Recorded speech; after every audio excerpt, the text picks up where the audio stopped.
from the network of the 1992 Olympic Winter Games. Next, CBS Sports presents the World Series Game 1.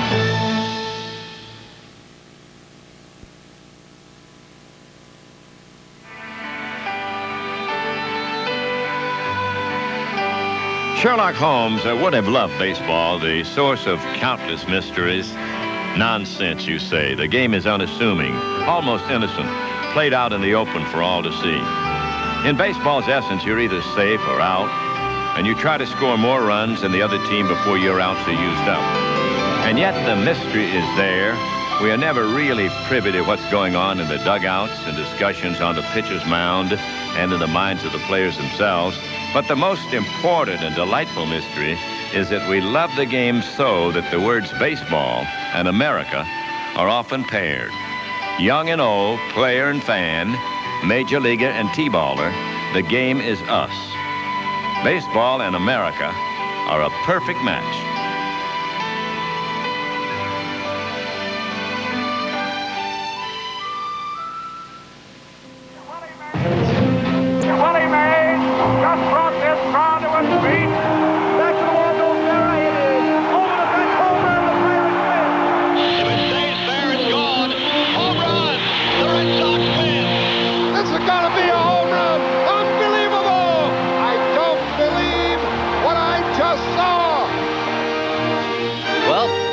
Pinch yourself, folks. Look who's in the World Series.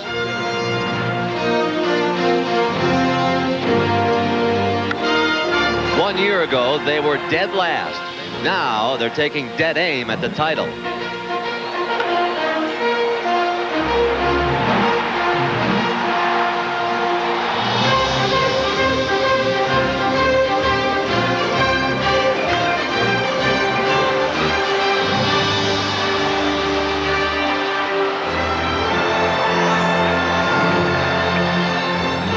And if you think the Twins enjoyed a reversal of fortune, how about these Braves? Last year they were the doormats of the National League. Now nobody dares tread on them.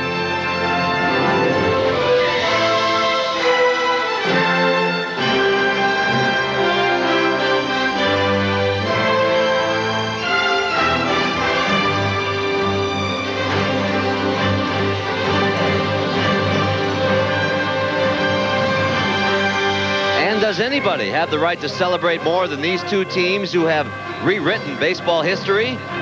Well, maybe we do. That's because now we get to watch them play each other for the right to be called world champions.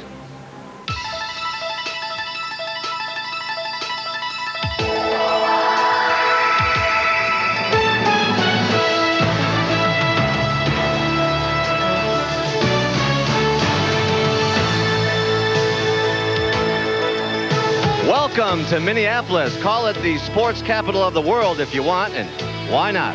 The Twin Cities have already hosted the Stanley Cup Finals, the U.S. Open Golf Championship, and next year we'll be here for the Super Bowl and the Final Four. Usually this time of year, the good folks here in the upper Midwest would have the harvest behind them, and they'd be marveling at the fall colors, even as they dust off those trunks full of winter clothing. But now, all that's going to have to wait.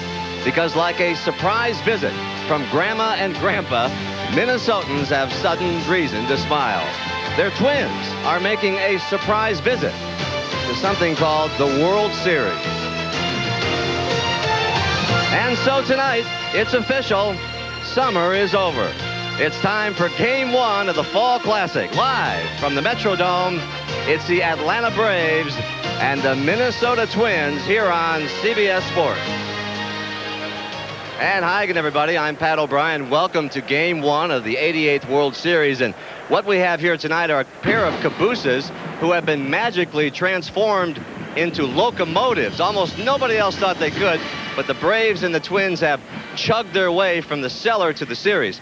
Folks, never in this century has a team gone from worst in its division to first in its league, and yet that's exactly what both teams have done to set up what really is an improbable series. So let's imagine that way back in spring training, you had the foresight and the disposable income to wager $200 that Atlanta and Minnesota would meet in the Fall Classic. Well, if you did, congratulations, because at 5,000 to 1, you are now a millionaire. The early storyline on tonight's game is Atlanta manager Bobby Cox's decision to stay with veteran Charlie Leibrandt rather than shift to 20-game winner Tom Glavine. This despite Leibrandt's career record of 0-4 in 6 postseason starts. Well, we didn't switch. We never named a pitcher, and it's Charlie's turn. Glavine follows him, and Charlie's been one of the top pitchers in the league the second half. He down the stretch, he was one of our best guys, and he's a veteran guy. He's been in the World Series before, and he helped us get here. And as for the Twins, Jack Morris will get the baseball. He beat Toronto in games 1 and 4 of the ALCS. What's more, folks, he is now 14-3 here in the Metrodome this year, making him the toughest pitcher in the major leagues to beat in his old ballpark. And there he is going to work a little earlier today. When we come back, the man who first coined the term Fall Classic, Tommy Lasorda, will join us as our live coverage of the 1991 World Series rolls on from the banks of the Upper Mississippi here on CBS. Stay with us. CBS Sports coverage of Game 1 of the 1991 World Series is brought to you by Hyundai. Yes, Hyundai, makers of the Excel, Scoop, Sonata, and the brand new Elantra. And by Domino's Pizza. Call right now and you'll be enjoying a hot, delicious pizza for the game.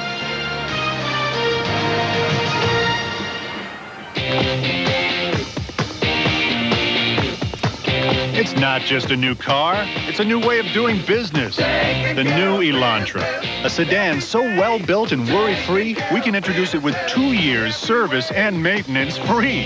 About all you pay for is gas. Now, why would you want to take your business anywhere else? The new Elantra from Hyundai. Yes, Hyundai. A company can learn a lot in 125 years. Valvoline has. You learn in the lab, you learn on the road, you learn on the racetrack. As you learn, you make your product better. And better and better. Today's Valvoline will keep your engine cleaner than ever before. And cleaner means more protection against engine wear. 125 years of quality. That's why people who know use Valvoline. I'm a big man. Why do so many men stick with Bic? I'm a big man. Because there's a Bic for every beard. Regular, sensitive, metal. Yeah, I'm a big man. I'm a big man. Personnel, please. 7th floor. Now, when life turns up the heat, there's Degree antiperspirant. Because it's body heat activated, Degree turns on extra protection when you really need it. Degree, your body heat turns it on. Sparky's Big Game Wisdom. You gotta have a definite pregame strategy. Mine, get a comfortable chair, big screen TV, and remember, call Domino's Pizza. Call now and get a Domino's Pizza delivered for the game. Nobody knows like Domino's. I'm Harry Smith with Yogi and Mickey. Join us on CBS this morning for our special series, Legends of Baseball. It's breakfast for your head. I'm Charles Kuralt. Hard times for America's unions. Can organized labor come back? That story and many others this Sunday morning.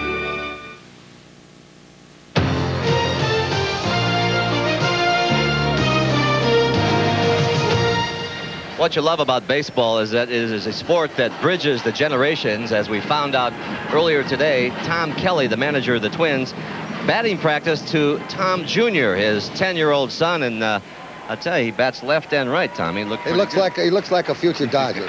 Right now, it's our pleasure to welcome not only a fall guy, but a man for all seasons, the skipper of the Dodgers, Tom Lasorda. And Tom, thanks for joining us again.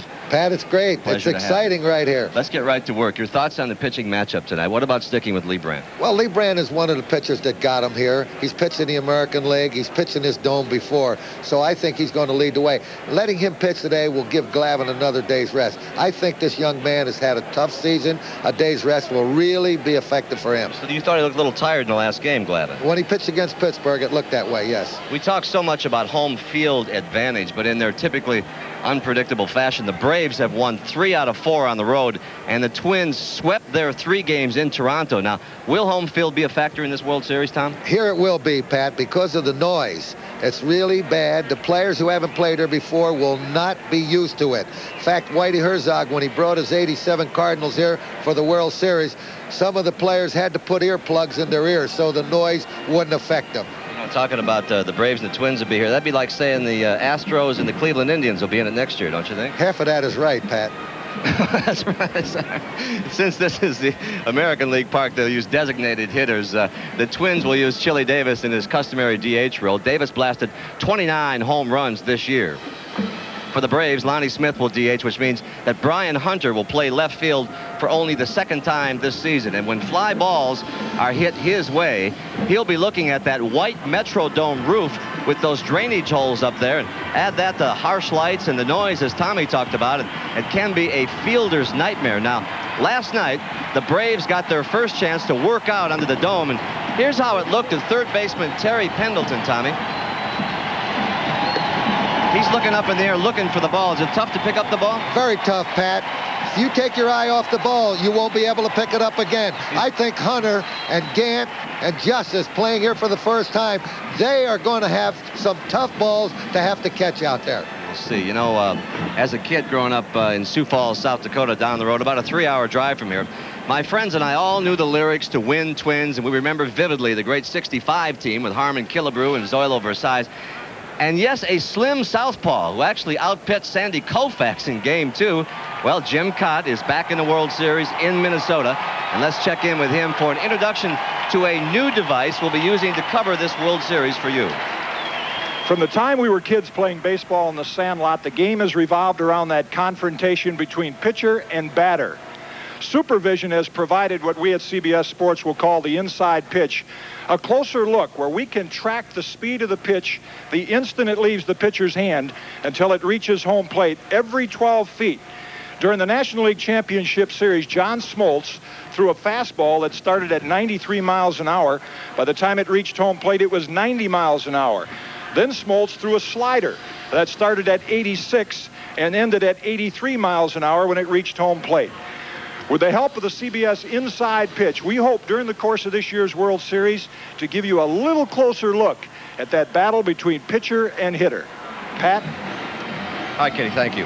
On a serious note, the World Series has drawn a crowd outside the Metrodome. This is a coalition organized by the Twin Cities-based American Indian movement and includes a number of civil rights activists who have come to demonstrate against what they call a stereotypic and warlike depiction of Native Americans, especially when it comes to fans, they say, who don war paint and Indian headdress and perform the now famous tomahawk chop. If the black athletes, these great men who we know are the best of the best, come into our town here, if they were to see cartoons of Sambo or Amos and Andy between innings being shown on the big screen, they would be outraged. I think anytime there's a significant group of Americans who are concerned about something in baseball, we have to respond, and we will. Owner Ted Turner declined to comment, but club president Stan Kasten had this to say earlier. All of us in the organization, on the field and off the field, have worked all our adult lives to get here, and we're going to focus only on that for the rest of the series. And then when the series is over, we can sit down and address any issue with whatever seriousness it deserves. But as a human being, do you understand their point anyway? Like all other questions on the subject, we're going to hold off any discussion until after the series is over. Right now, we're just going to concentrate on baseball for the rest of the week. The best way to take care of the chop is 4 straight for the Minnesota Twins. So we're not above cheering our own team on, but we do it in a respectful manner. Back to baseball, and on deck, Jack Buck and Tim McCarver will hear from our men in the catbird seats. And we continue live from the Metrodome as you see Jack Morris warming up for his big start tonight. Stay with us. I'm Jim Nance with an Olympic profile. Coming up, the new star of the U.S. ski team. Once you've tried something like this, you just don't go back. After Johnson & Johnson created AccuView disposable contact lenses, there was one thing left to do. If they would give away a free pair, everyone would wear these. So we did. It's comfortable. Just put them in. Boom. They feel great. You don't clean them. Visit your eye care professional for an exam, and if AccuView is right for you, you'll get a free trial pair. That's all it took from me.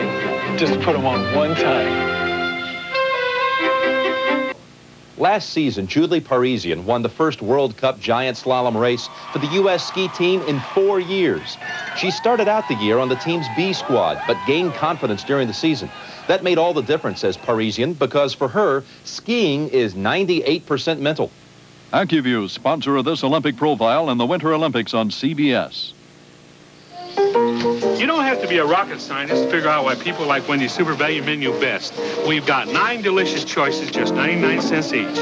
Like our new Caesar side salad and Junior Cheeseburger Deluxe. Look, our Big Baked Potato is a meal by itself, and our Junior Bacon Cheeseburger comes with 2 strips of bacon. Sometimes I wonder why other places don't offer as much. I guess you have to be a rocket scientist to figure that out. Now get 9 delicious choices for 99 cents each on the Super Value Menu at Wendy's.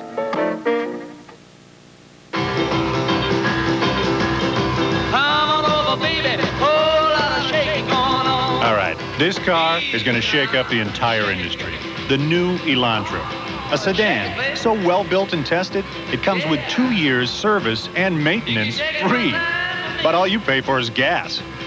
Which makes the idea of owning anything else seem, well, a little bit shaky, huh? The new Elantra from Hyundai.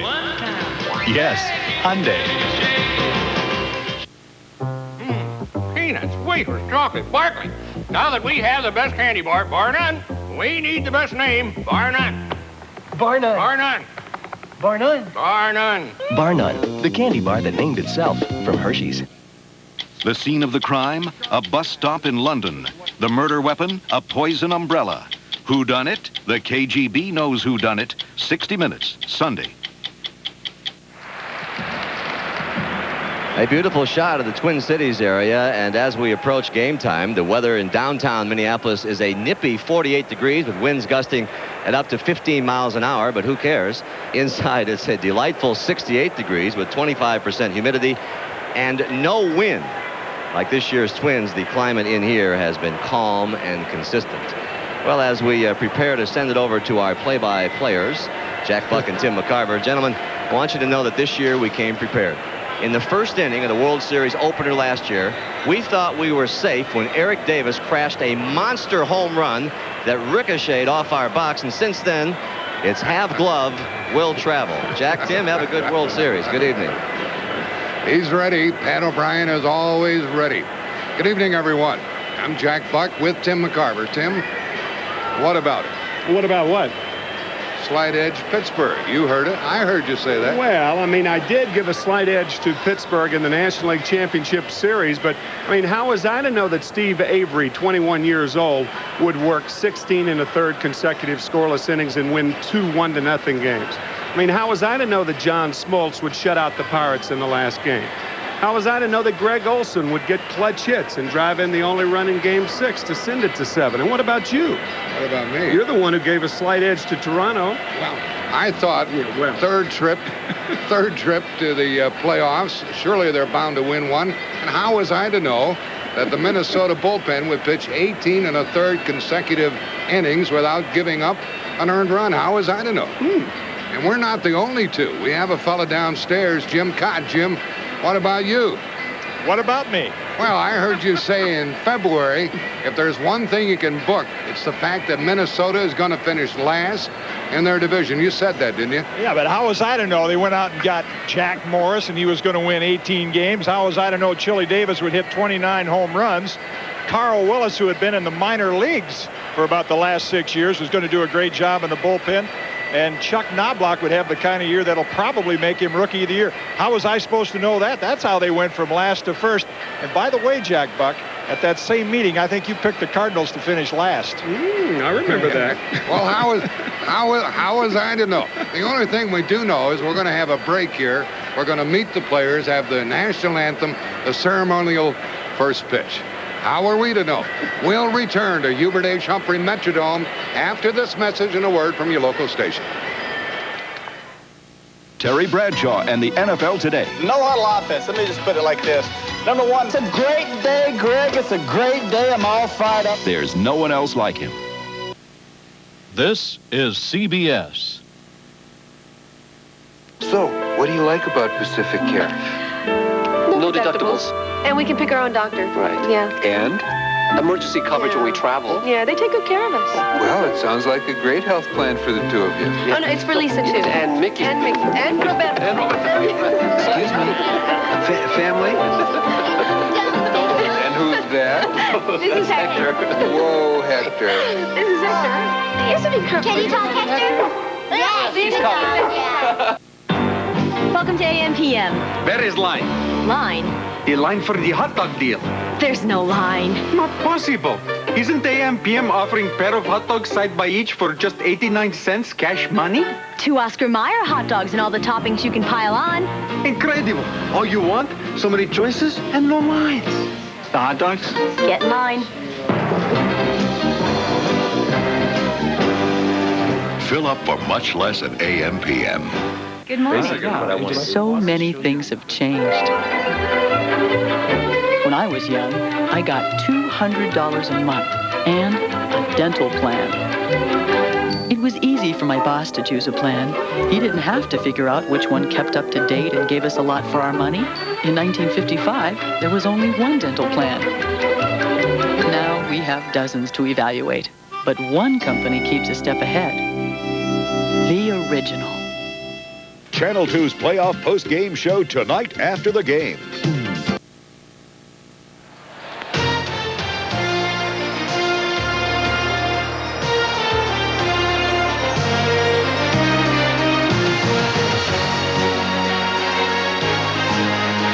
We're back here at the Metrodome. The heavy noise hasn't started yet, but it will. We're about to meet the players, and let's join the public address announcer, Bob Casey. And now, ladies and gentlemen, the manager of Atlanta, number 6, Bobby Cox. Leading off, the designated hitter.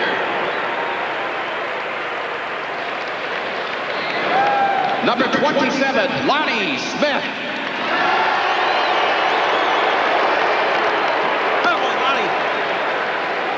Batting second and playing at second base, number 15, Jeff Treadway.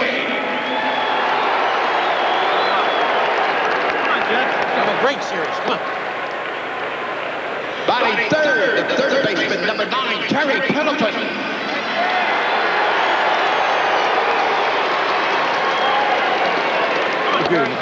Batting fourth in right field, number 23, David Justice.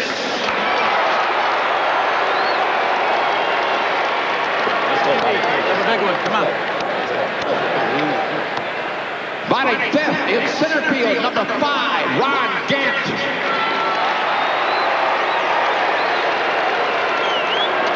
Oh, they're right there. Okay, Ronnie, have a great one. Way up yours. Batting sixth, the first baseman, number 12, Sid Breen.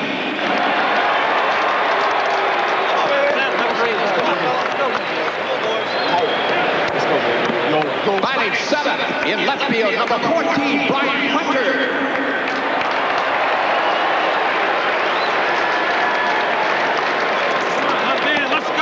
Batting eighth, the catcher, number 10, Greg Olson.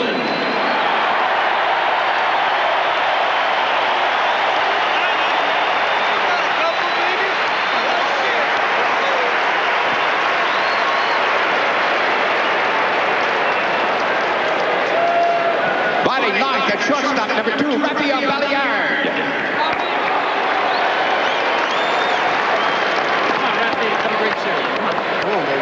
And in the bullpen, the starting pitcher for Atlanta, number 32, Johnny Leibrandt.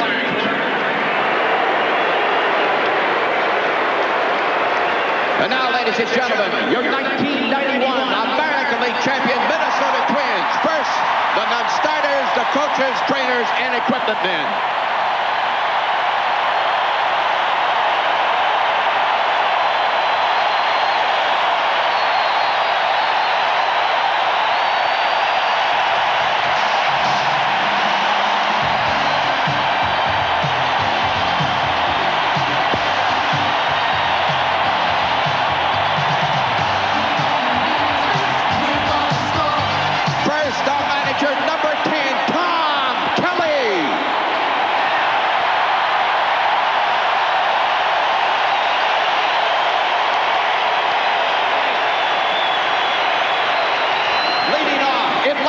Number 32, Dan Gladden.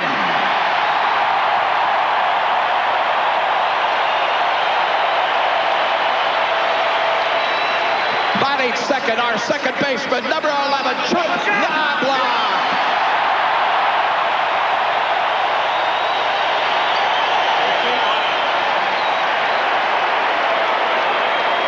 Batting third in center field, number 34, Kirby.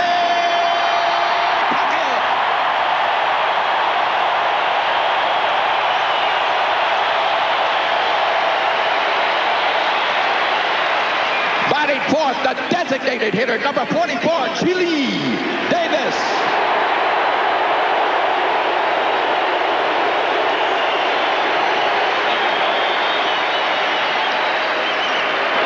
Batting fifth, the catcher, number 12, Brian Harper.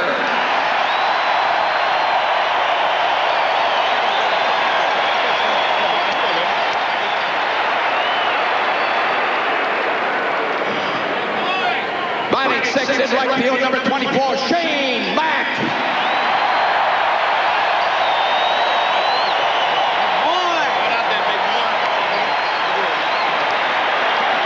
Batting seventh, the first baseman, number 14, Kent Kermack.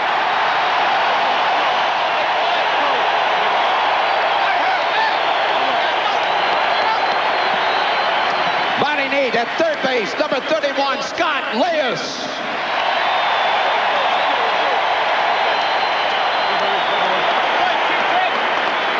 Batting ninth at shortstop, number 7, Greg Gagne.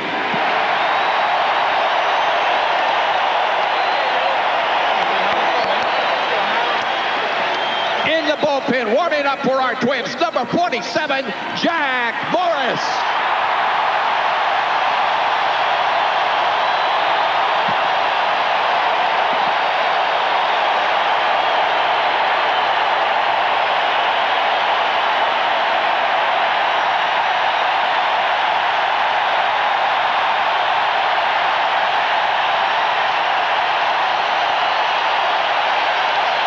Ladies and gentlemen, to honor America, we now invite you to stand and sing along as MCA recording artist Gladys Knight will lead us in our national anthem.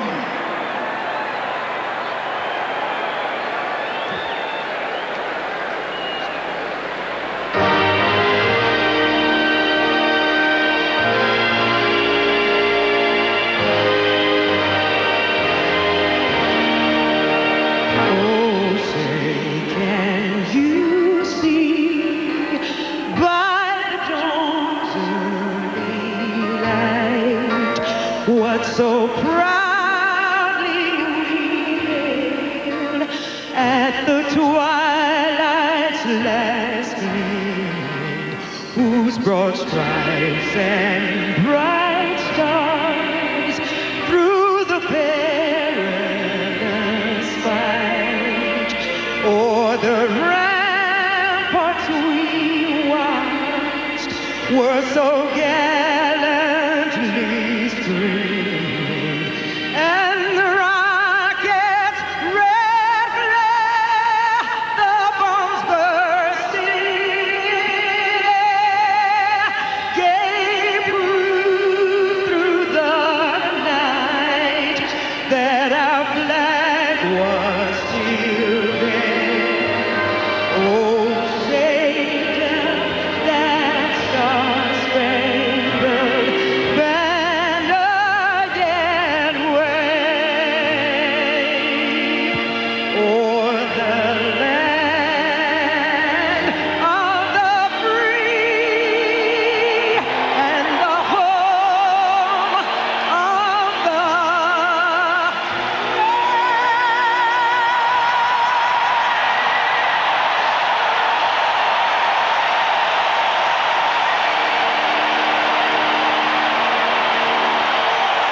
That was terrific by Gladys Knight.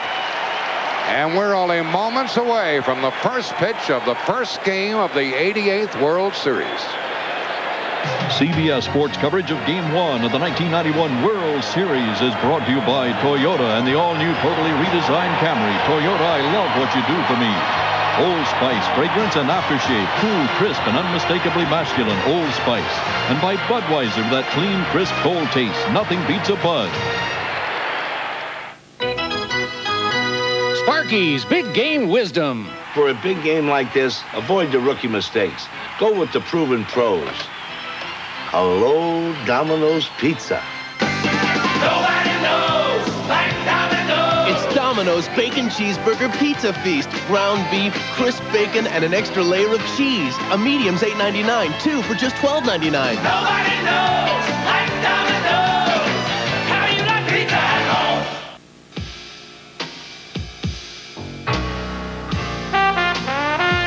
So, Jimmy, my man, you ever miss being a civilian? You mean banging my head against the wall to get ahead? Going in hawk up to my eyeballs for the right house or the right car? No, I don't miss it. Hey, that's great. Yeah. Well, maybe I miss the cars a little. Relax. You're among friends. Levi's 100% cotton Dockers. I made it home last night, finally, after an hour on the freeway. The light bulb blows. Okay, get up on the ladder. And while I'm up there, the phone rings. I gotta come back down the ladder. This guy's promising me big savings if I leave AT&T. No way. Big savings. So I tell him, listen, I'm not paying a lot now. With AT&T, I don't have to question, I don't have to worry about my long distance. Give me a break. They're just not AT&T. 89% of business travelers don't have a fat expense account. Luckily, you'll find our rates as comfortable as our rooms. Holiday Inn. Stay with someone you know who really knows you. You, behind the coffee cup, show us your Caffrey smile. Caffrey decaffeinates your smile. Caffrey toothpaste helps keep coffee and tea from staining your smile like they stain your cup. Get Caffrey toothpaste or gel and show us your Caffrey smile. Well, it brought tears to my eyes. You talking about an emotional scene. Moments ago, Steve Palermo, the American League umpire, threw out the ceremonial first pitch.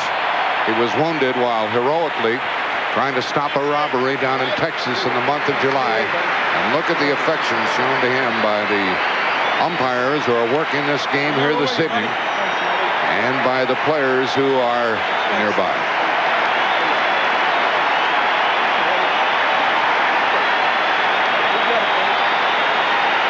He walked out there under his own power with the aid of those walking canes, and he was roundly applauded by the players when he tossed out that first pitch.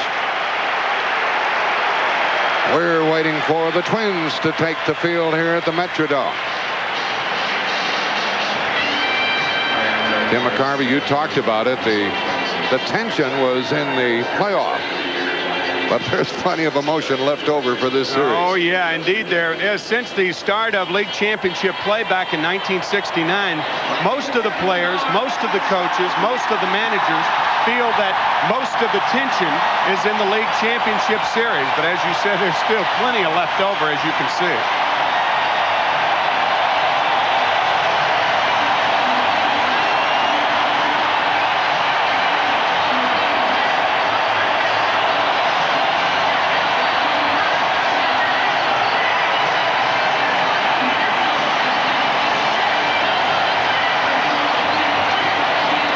The designated hitter is going to be used here, as it will for all games in this American League City. You met the starting lineups. Look at it again for the Braves. Smith, Treadway, and Pendleton. Justice, Gant, and Bream. Hunter Olson and Belliard and Charlie Leibrandt. The pitcher for the visitors here this evening. This game assumes all risks and dangers incidental to the game of baseball, whether occurring prior to, during, or subsequent to the actual playing of the game, including specifically, but not exclusively, the danger of being injured. Defensively behind the starter, Jack Morris. In left field, Dan Gladden, formerly with the Giants. Kirby Puckett, what a popular player, will be the center fielder. Shane Mack in right field. Scott Leas, the third baseman. Greg Gagne will be the shortstop this evening. Chuck Knobloch, most likely the American League Rookie of the Year at second base. Kent Herbeck, a fine fielding first baseman at first. Brian Harper is behind the plate. And on the mound, Jack Morris. The umpires working this one are Don Denkinger behind the plate, Harry Wendelstedt of the National League at first, Drew Coble, Terry Tata, Rick Reed, and Ed Montague.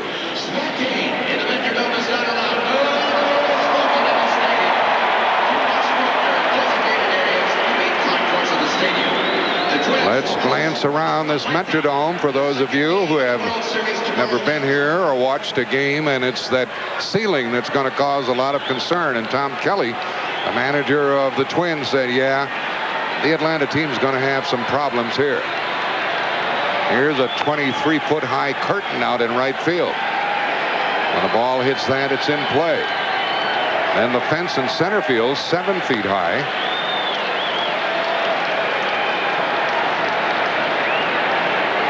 Then around in left field, they have added plexiglass to the top of the fence, making that 13 feet high.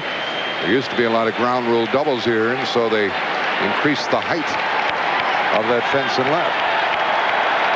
Folks, dreams do come true. Jack Morris grew up in Highland Park near here, watching Jim Cott, Mudcat Grant, Bob Allison, and Harmon Killebrew play for the Twins, and he dreamed of doing the same. This year, he pitched the opener for Minnesota, started the All-Star game, started the first game of the championship series, and won 2 of them. It is a continuing dream for the Minnesota starter, Jack Morris. Only one other pitcher has done that. Started the opener, started the All-Star game, the League Championship Series first game, and the World Series first game, and that was Dave Stewart back in 1989 for the Oakland Athletics. Well, already here in the World Series, we have a record with Lonnie Smith leading it off.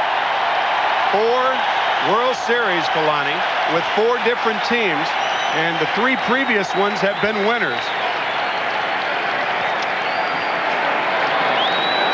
Here is the first pitch of the evening. And a swing and a miss to get it started.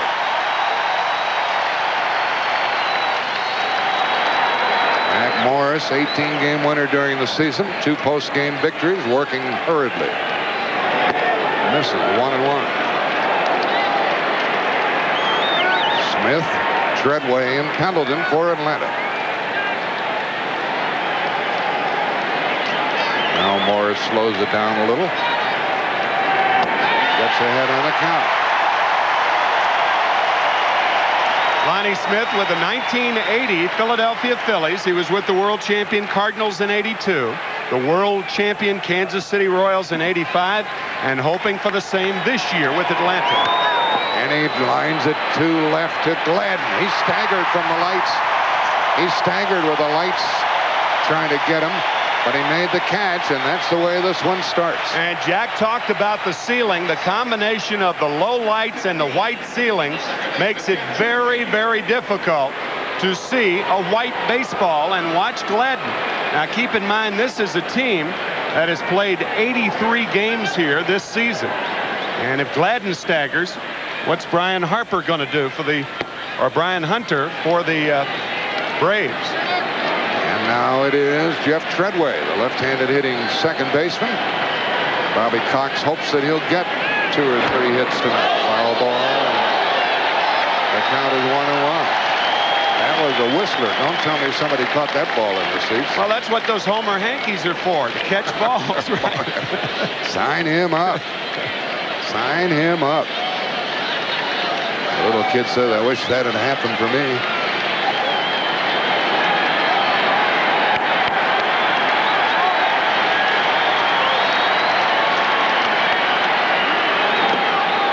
Two balls and a strike. Treadway has a bad right hand, which probably will necessitate a minor operation at the conclusion of baseball play this year. He started only 1 League Championship Series game and only 1 of the last 15 regular season games. And a foul evens it up. 2-2. He is the offensive part of the tandem that platoons more or less at second base. Mark Lemke the other. And between the two, they drove in 79, make that 77 runs this year. Second for that position. There's Mark Lemke in the top row next to the last.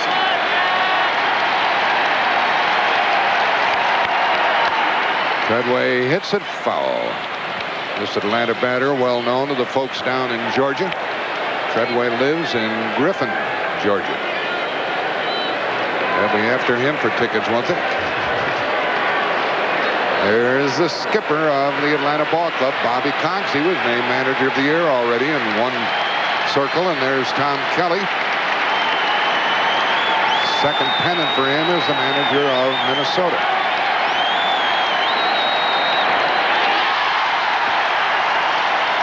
Put out by way of first base after the strikeout.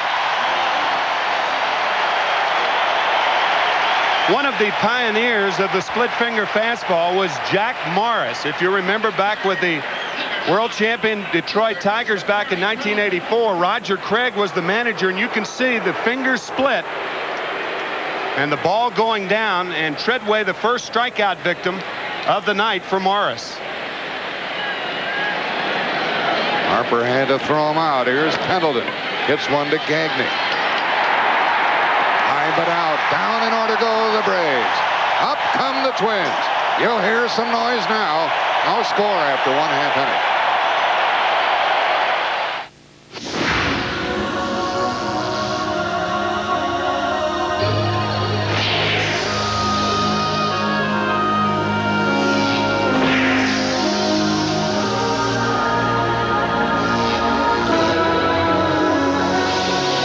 To celebrate the 21st century a little early. Introducing the all-new 1992 Toyota Camry. We just couldn't leave well enough alone. Larry Keller, Marengo, Illinois. Marguerite Doyle, Atlanta. In every town, you'll find them. Teammates of our Olympic hopefuls. Charlie Vaughn, Slidell, Louisiana. For every time you buy a Kellogg's cereal, Kellogg's contributes to our Olympic Hopefuls Fund, a donation up to $1 million. Stella Nowlin, Sherman, Texas. With every purchase, you join the team. As individuals, we can do so little. As teammates, we can do so much. What's up? The talking elephants our sales force left with yesterday? Yeah, there's been a little problem. Do we have any that speak elephant? So who's going to get them to all of our salesmen? One company offers 1030 delivery to more places than anyone and treats them all with mammoth importance. Presenting Hugo, the talking elephant. Federal Express, our most important package, is yours. Monday, Miles wants Murphy to get the poop on a happy story. What am I working with here, the Von Trapp family? And those designing women are headed straight for prison. I want to dance with her. This is very strange. A combination of watching American Bandstand and America's Most Wanted. All those who love great comedy say hi. Nothing doing for Atlanta in the first. And pitching for the Braves is Charlie Leibrandt. We'll review the lineup again for you. Gladden in left, Knobloch at second, Puckett in center, Davis the DH, Ryan Harper catching, Shane Mack in right, Kent Herbeck at first base, Scott Leyes the third baseman, Greg Gagne the shortstop, and you just saw Jack Morris do his stuff in the first. Leibrandt, 35 years old, a 15-game winner during the regular season. 1-4 in postseason and 0-4 as a starter in postseason play. Defensively for the Atlanta Braves, we mentioned they could have problems. Brian Hunter, only his second start of the year in left field. Ron Gant will be the center fielder. Over in right field will be David Justice. There's David. Terry Pendleton at third base. Rafael Belliard, a fine shortstop. Jeff Treadway, known for his offense more than his defense. Sid Green, still a fine defensive first baseman, and Greg Olson behind the plate. And leading it off for the Twins, Dan Gladden.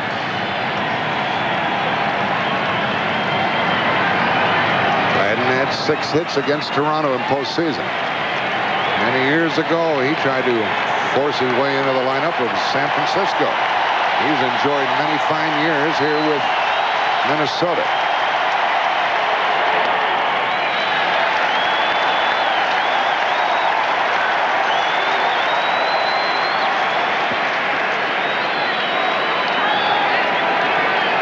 Contrary to the menacing Jack Morris, Leibrandt looking rather professorial out there. What do you think, Jack? And he pitches in a rather cute fashion, and he gets a strike. 1 ball, 1 strike. Very deliberate motion for Charlie Leibrandt. He was in Cincinnati in the National League. Then he went over to the American League with Kansas City.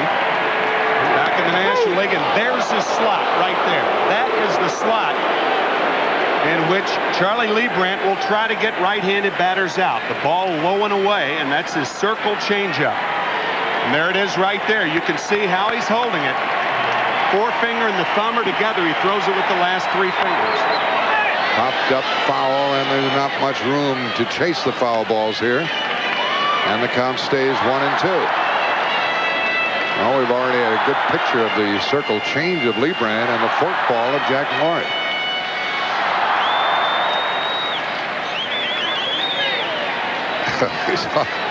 Wax in the ear or cotton in the ears because these spectators torture each other with the racket they make. It's where the noise goes. Madden pops it up, and the first baseman, Sid Bream, wants that foul ball. So no base runners thus far.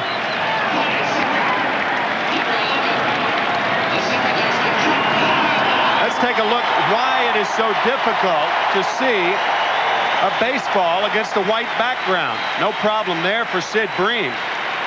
But there could be before this series is over, especially the first 2 games that will be played here. And then next week, Tuesday, Wednesday, and Thursday nights will be games 3, 4, and 5, if necessary, in Atlanta. Chuck Knobloch had a terrific season for a rookie. Batted .281. Continued his good hitting in the postseason. Looks at a strike.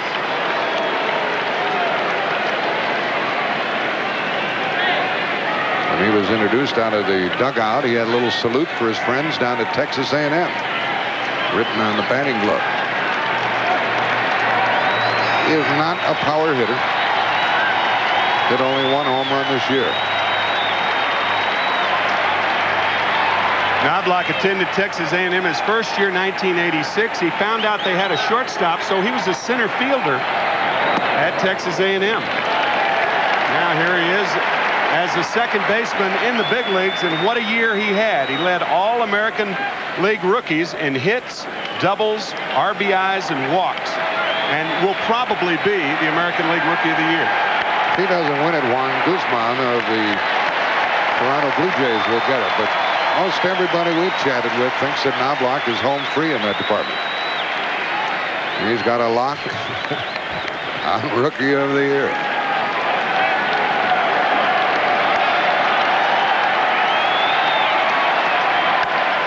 Base hit, first of the night.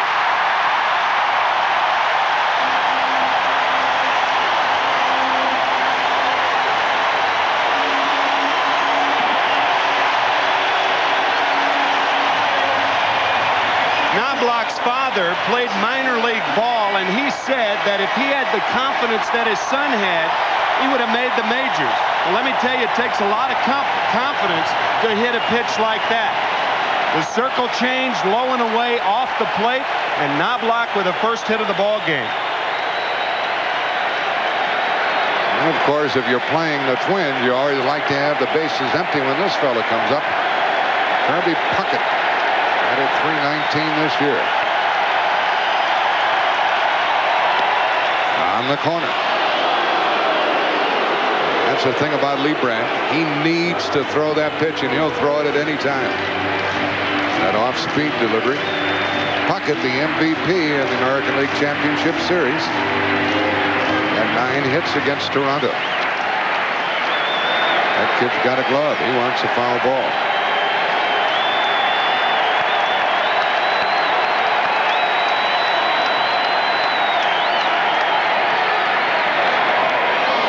In the dirt, the runner halfway goes back. And it's 0-2. There is no more notorious bad ball hitter in either league than Kirby Puckett. Watch where this pitch is. This is almost under the plate. Fine play by Greg Olson. Looked like it hit the corner of the plate. Hit the left shin guard, and Olson kept Knobloch from advancing to second. 1 on, 1 out in the scoreless first.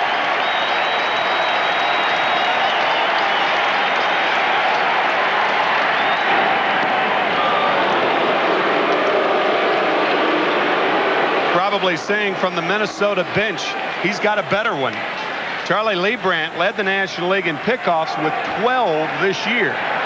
However, 35 stolen bases against Charlie, and that led the majors. So once they get him figured out, they take advantage of it. Right. High kick. Out of play, off the bat of Puckett, and it stays 0-2. Here's that very deliberate move when Charlie Leibrandt gets his leg to the apex right there. He determines whether to go home or to first. If he goes to first, there's a chance of a pickoff. But because of that high leg kick, that gives the runner at first base a lot of time to steal the base.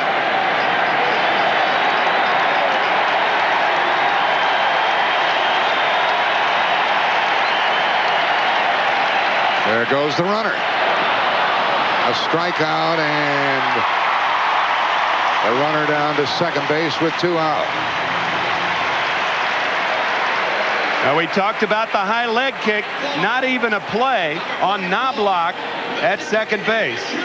Knobloch with 25 stolen bases. There's that leg kick again. Knobloch guessed right and has second base stolen as Puckett swings through another changeup. So the runner at second, 2 out.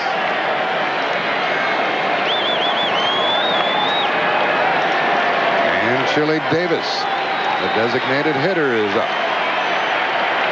He had a terrific year with 29 home runs for the Twins.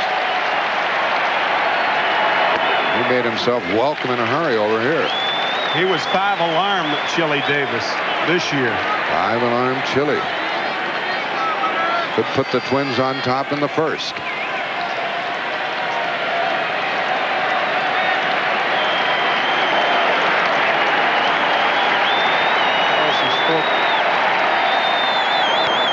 Back to the pitcher. 1 left for the Twins, and we have a scoreless first inning in the first game.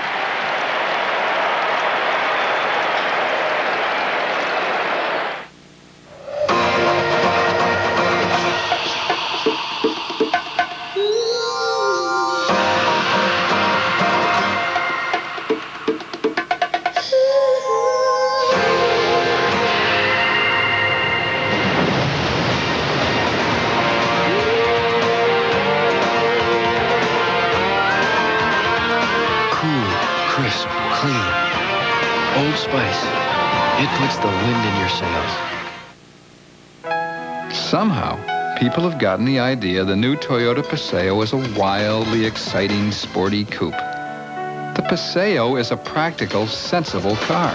Okay, so it has some muscle. And a low starting price could be a big turn-on. And sure, you're going to be instantly popular. That's no reason to do something impulsive. Think it over. The all-new Paseo. A very practical car from Toyota.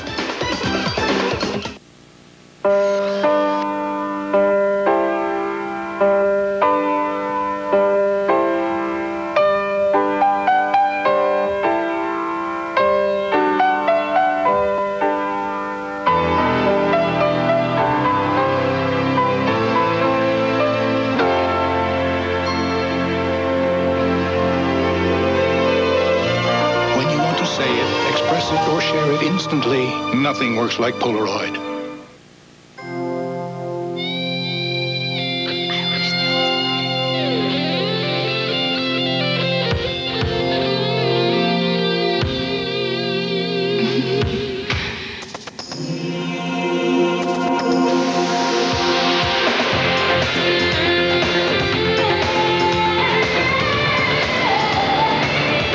Cool, crisp, clean.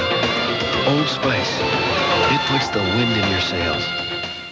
Barry Sanders is just smoking. But Jerry Rice is hot, and the Niners are due. Nora, the Lions are off to a scorching start. Wow! Oh, Mabel, you got spunk. No score. We go to the top of the second inning. You know, one thing the Atlanta hitters are going to see from Jack Morris that they may not have seen a lot of in the National League since Mike Scott has been injured the last couple of years is the hard fork ball, especially coming out of Pittsburgh with a lot of the off-speed pitching. The left-handers, look at the fork ball right here in Jack Morris's hand. And this is not thrown as a changeup. This is a power fork ball that'll be thrown in the mid to upper 80s. And I think that's a little different look for the Atlanta hitters tonight. That could almost be V for victory. 18 times that forkball was good to him this year. 18 and 12, and now David Justice takes ball one from Morris. Justice hit .275 at 21 home runs, and then just a so-so series against the Pirates with 5 hits, one of them a home run. Good young ball player. He'll be ensconced in Atlanta for many years. Ball 2. There for a while last season, they had Justice playing first, but he didn't do his best work until they moved him to the outfield.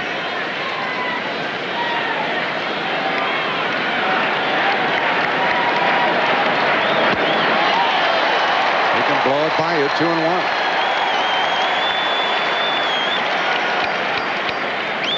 This Minnesota pitcher is 5-1 in postseason play. So he's used to the pressure that goes with it. High in the air to left center for Gladden. Still Garrett carrying in front of the fence. He's got it. That's typical of Justice to the opposite field.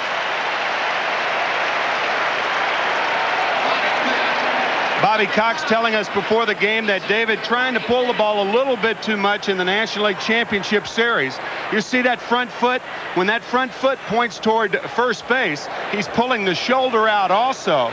But he still hits this fastball well to left center field, and Gladden at the track makes the catch. So 4 in a row set down. Time asked for by the batter. This is Ron Gant. You talk about a pull hitter. And they'll keep the ball away from him as much as they can. 4 in a row by Morris. Lightning fast inside. And that's why, as Jack said, the breaking ball away. If Morris comes inside to Gant, it will probably be off the plate.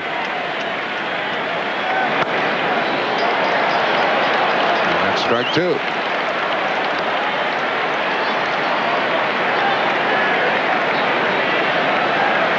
Gant stole 7 bases in the competition against the Pirates. Here's a combination of power and speed. Looks like he's having a little trouble breathing.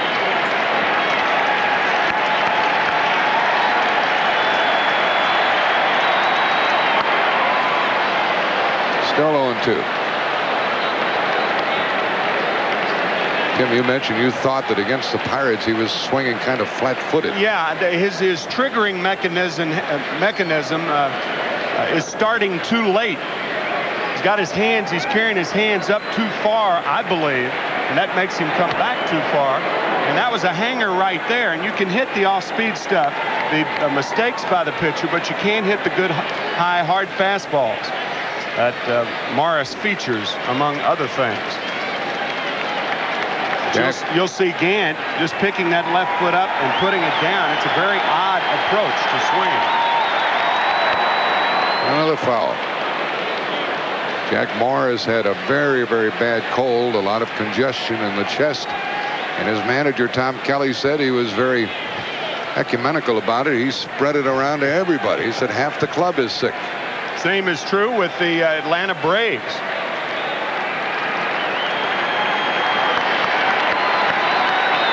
Could say both teams are under the weather, but we're inside, right? So that doesn't apply. I'm glad we're inside. Change up, hit into left field, and that one's foul. Yeah, there's a lot of criticism of dome stadiums. Another mistake, by the way, by Jack Morris.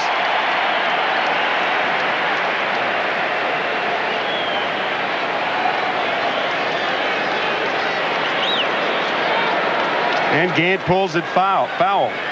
Not a lot of criticism of dome stadiums now, though. It was 23 for the low yesterday in Minneapolis.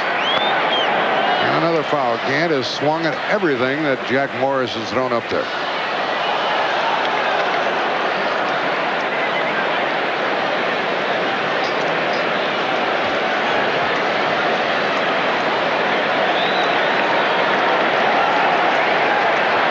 Hubert H. Humphrey Metrodome here in Minneapolis. Part of the Twin Cities. No scorer in the second inning. To the second baseman. Oh! This is a very bouncy turf, and Knobloch got fooled by that one. He thought he was going to get it. A hit for Gant.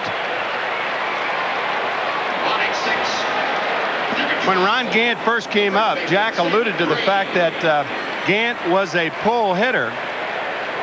And this ball squirts away from Chuck Knobloch. Watch it bounce and bounce away from Knobloch. Ron Gant, during the season, had 9 base hits to right field, while having 100 base hits to left field. Well, that's an unusual placement for him, and he is a threat to run, and they do intend to run against Jack Morris. Now the batter is Sid Bream. 1 on, 1 out, and 1 hit for each team.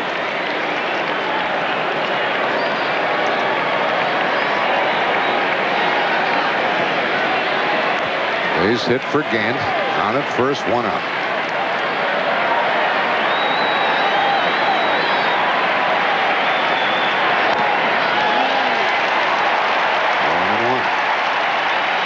Official scorers here tonight are Tom Mee, who is the regular season scorer for the Twins, Red Foley from New York, and Dave Nightingale of the Sporting News. I know some scorers who would have given Knobloch an error on that ball. Now that ball had so much spin on it, and when it hit the turf, to me it was clearly a hit. Got to watch Gant.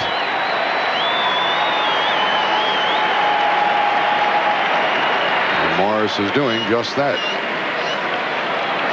There's Jim Williams coaching at third. Slow down, Jim. We can't figure him out. Pat Corral is coaching at first.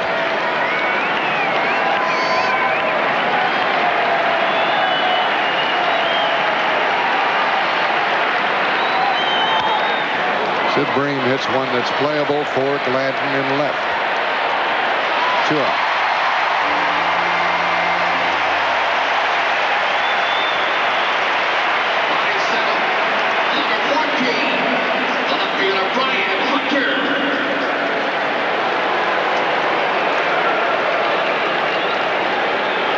They're packed in here. Tickets are at a premium here in the Minneapolis area.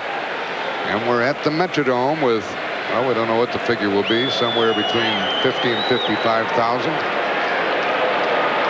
Stepping in is Brian Hunter, one of the heroes of the Atlanta victory over the Pirates. Drove in 4 runs in the postseason. And flops back in, and he's more likely than ever to be running now with 2 out and the left-handed batter having been retired.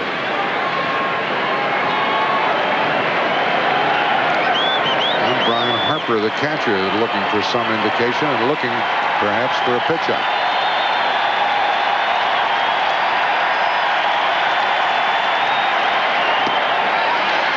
And for a strike. Asked Tom Kelly before the game, who calls the pitch outs? He said, I do.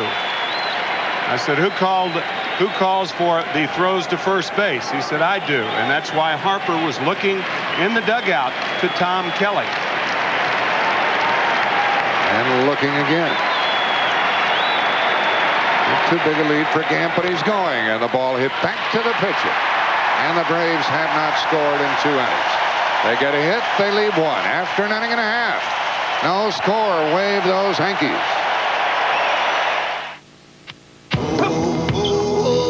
That game started like every other one I've played with. 11-8. 11-7, Dad. Yeah, whatever. She actually said yes?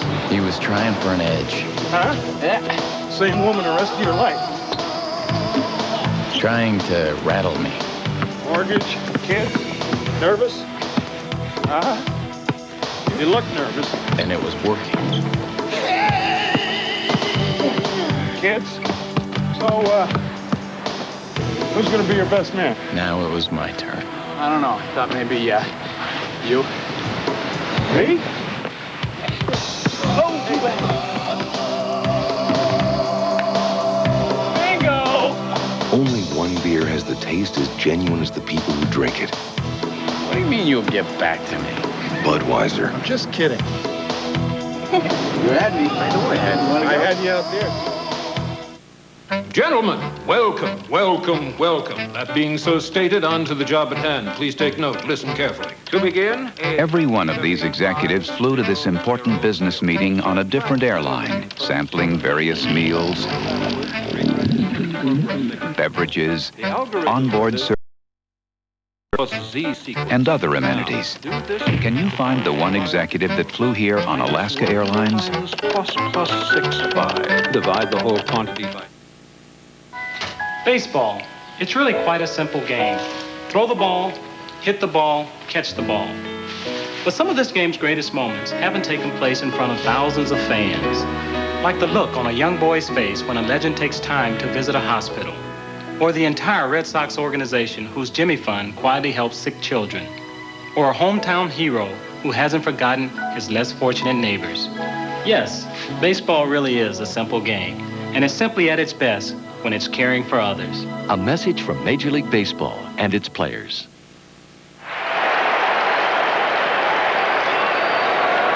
After an inning and a half here on the home turf of the Minnesota Twins, no score. A hit in the first for Knobloch, left on, and Brian Harper, the catcher, will lead it off. Mack and Herbeck will follow against Charlie Leibrandt. And he gets ahead on the count. The theme of the Minnesota Twins is work hard and play hard. And I don't know of any other guy that it applies to any more than Brian Harper. Released by 3 teams in the late 80s. Out of play, and that's strike 2. He finally got a chance to play, get in the lineup with these Twins, and as he responded. Released by the Cardinals in 86, released by the Tigers in 87, and 2 months later, released by the Athletics. Tom Kelly and the Twins gave him a chance, and has he ever responded? He's the #1 catcher. Junior Ortiz is the backup. Just missed 1 and 2. We love Harper. He's a great guy, too. He's almost a hero in the 85 series. Put the Cardinals ahead of Kansas City in the 8th inning. Kansas City came back and won it. Out of play. And who was the pitcher that day? It was Game 6. The pitcher, Charlie Leibrandt. Terry Pendleton, now Leibrandt's teammate, led that inning off. There was no score. The Cardinals were up 3-2 at the time. If they win the World Series. And Brian Harper with a pinch hit single driving in Pendleton.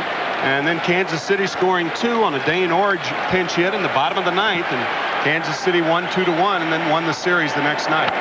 That's a hit into the right field corner. He'll get 2.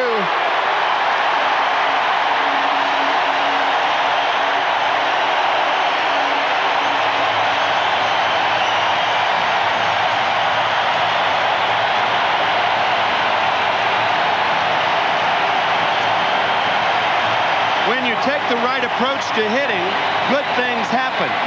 With 2 strikes, good hitters protect the outside part of the plate. And look at Harper right there. Shoot 1 to right field. Fine hitting by Brian Harper.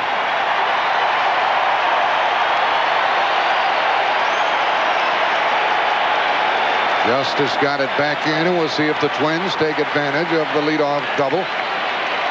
Here is Shane Mack, another former National League player. Big swing. Mack used to be with San Diego. He's in the same boat as Harper. He finally got a chance to play. Look what he did.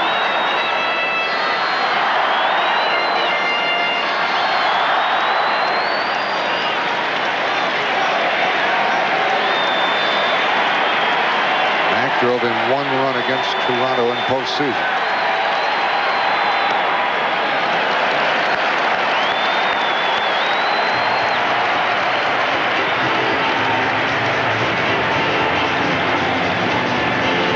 Cox on the far right, and Leo Mazzoni just celebrated a birthday. The pitching coach seated next to him, and Jim Beecham, another of the Atlanta coaches. All in their first World Series. That's great, isn't it? Sure is.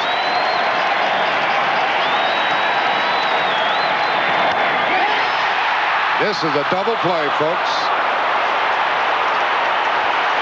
Let's go down to Pat O'Brien. Pat? All right, Jack, thank you very much. It was Steve Palermo, the veteran umpire, who was paralyzed by an assailant's bullet this summer. Before the game, I hope you saw the moving scene where Steve went out and threw out the first pitch, and all the umpires that were hugging. What was said on that, Vonda? They're just wishing me well, and it's a very small fraternity of umpires that we have, but it's a very close-knit group, and this is the 90s, and I guess we can say it. They just all wished me well, and they all told me that they love me. How'd it feel to be back on the field? Very comfortable. Next year, I guarantee you, we're going to see a walk-in here, okay? I hope so, pal. I hope I'm running around here. Steve Palermo, an inspiration to all of us. Back to you guys. That was some moment. 2 men out in the inning, and a half swing and a ground ball for Treadway. I had a double play, nobody left. We played 2, no score.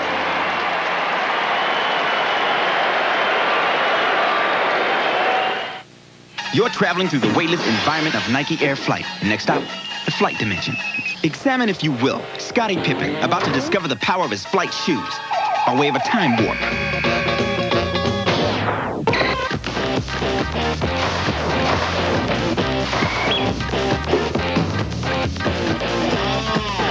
And so, history gets a lesson in the flight dimension. Son, you can make hundreds of dollars a year in professional basketball.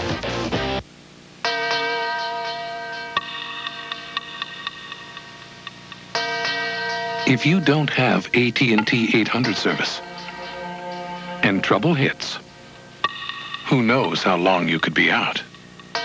Only AT&T automatically protects you through the 800 assurance policy. With AT&T, you would be guaranteed back in touch in 30 minutes or less. With anyone else? Who knows?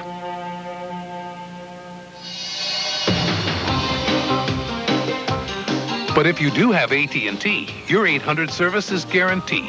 That's not all. Since AT&T connects calls faster and has the fewest blocked calls, more 800 calls get through, so you can make more sales. With all that, why choose any other 800 service? Better service, better results. Another AT&T advantage. Call about our 800 offer. Monday, Coach Newton and Herman take a long, hot road trip. I'm sitting here talking to Hush Puppy and Lamb Chop. On Evening Shade. Then Polly loans out a special scarf. That's the one the Major gave me for my birthday. You're letting her borrow that scarf? Major Dan.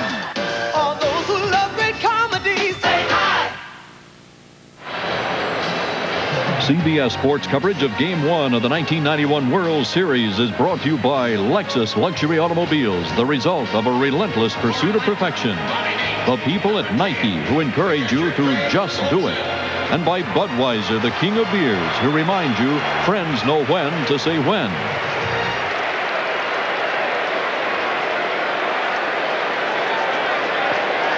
Two hits for the Twins. A double play followed one of them, and only one hit for Atlanta as we go into the third.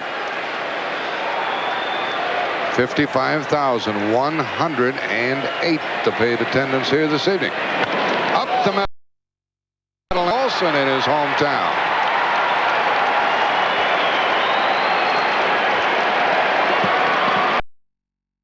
Minnesota. He lives 20 minutes from the ballpark. He drove to work today on the road. He said yesterday when he got in town, he went pheasant hunting at about 6:30 in the morning.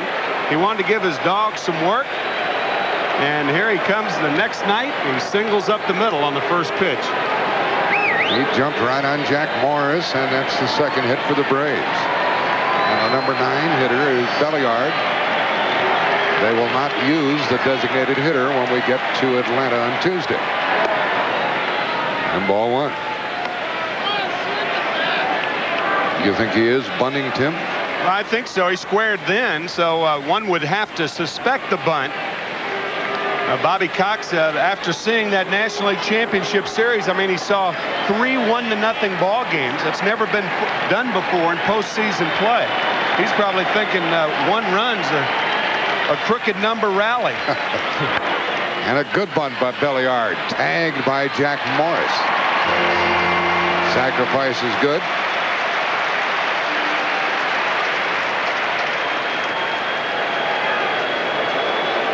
Belliard is not a strong hitter, even though he hit 249 on the season. Not a lot of power. Morris decides to take it himself, and Olson moves to second base on the play. And most pitchers prefer to keep both hands on the glove and ball, but Jack Morris didn't, held onto it nonetheless, and we're around to the top of the order.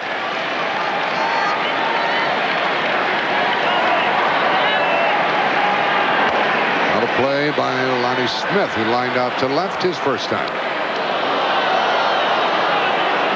Smith had 6 hits against the Pirates. Batted .275 during the season with 7 home runs. He's right on top of the plate. This is his 21st World Series game.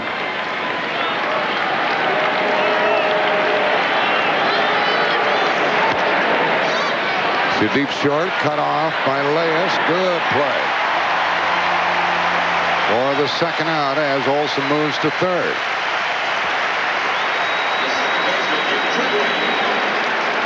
Third baseman on the artificial surface can play deeper if they have a good arm. A fine play by Leas. Olson moving to third base.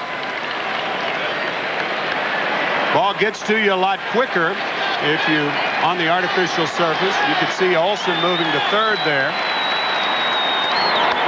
Treadway fouls one. Well, they have Jeff Treadway in the lineup for hitting purposes. Lemke's a better defensive player. And Treadway will try to put the Braves on top here in the third. It takes a 2-out hit.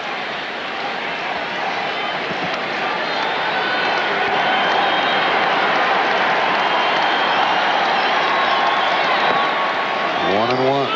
Treadway fanned his first time.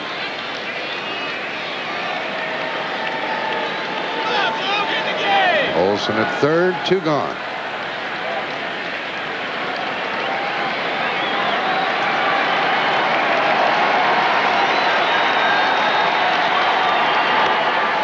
Half swing, foul ball, says Harry Wendelstedt. Just missed going over the base. Wonder how many Twins games this gentleman has seen.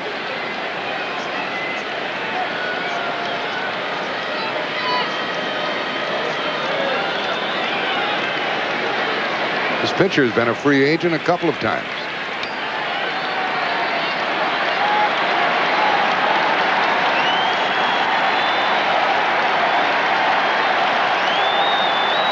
Used to play with Cincinnati.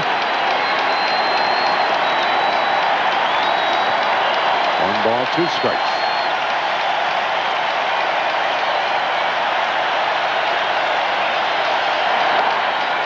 Two and two. Talk about a guy who gets ready. We talked about the fine play that Leas made. The way he prepares for a ground ball reminds you a lot of Clete Boyer. Clete Boyer, that's how he used to prepare to get ready.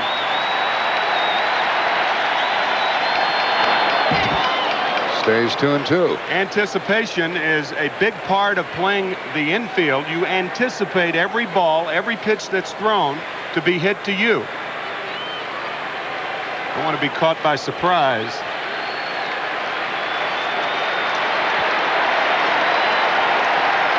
All the infielders are deep. Treadway is ordinary in the running department. Got him again. And he had to be thrown out at first again. We'll return to Hubert H. Humphrey Metrodome after this message and a word from your local station. Someone's about to stir up the neighborhood. I've been known to throw a party or two myself. Someone is hiding a mysterious past. You're going too fast. Let's go too fast. And someone, Somebody cut her throat. is lining up a new target. A lot of someones and a lot of questions. The answers? It's the early worm that gets the bird. You taught me all about worms. Knots Landing returns October 31st. I may not be on her bones, but I'm still on her mind. This is CBS. It's where they learn to walk and talk and explore. It's where they learn to succeed and fail and grow. Homes will always be an important part of people's lives. That's why home loans are such a secure investment. And that's where Home Savings of America has put its depositors' money for more than 100 years. Imagine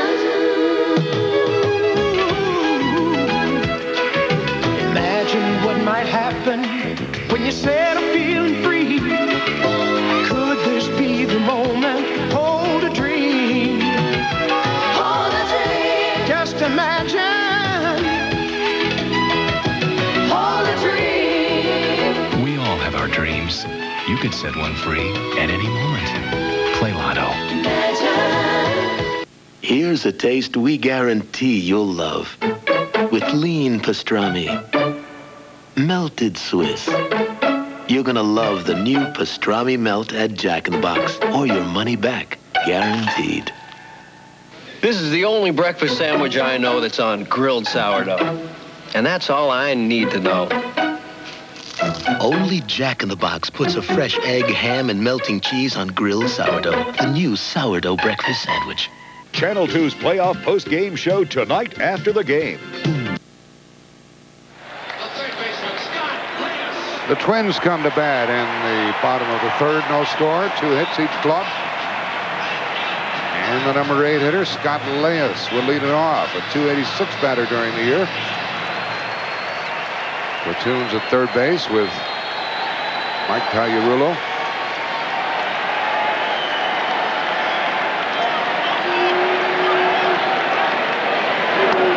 Leas takes a strike as he looks for his first hit in preseason. 0 for 4 against Toronto. Keeping score and going to keep that scorecard as a memento, you can be sure. 1-1.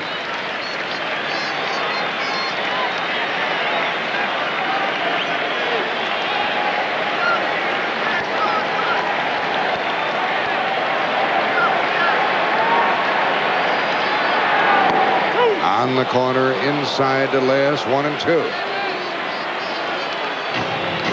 Leibrandt doesn't do that very often, but he's effective when he comes in there, Tim. When he comes inside, it's usually for a ball. Everything is centered off of that split finger or the circle change on the outside corner. And that was it right there. Well, here we are on a Saturday night. Tomorrow we'll have football. The NFL today at 12:30 Eastern and a doubleheader. Tampa Bay at New Orleans, Minnesota at New England, and the big game at 4 o'clock Eastern.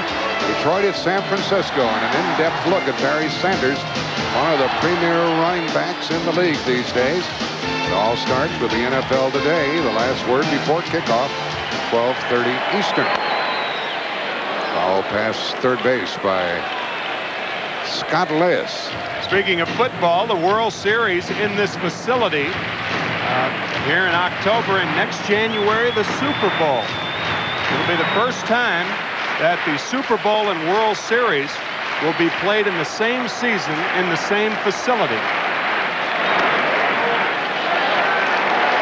Well, Mr. Leibrandt has run it to 3-2 on Leas.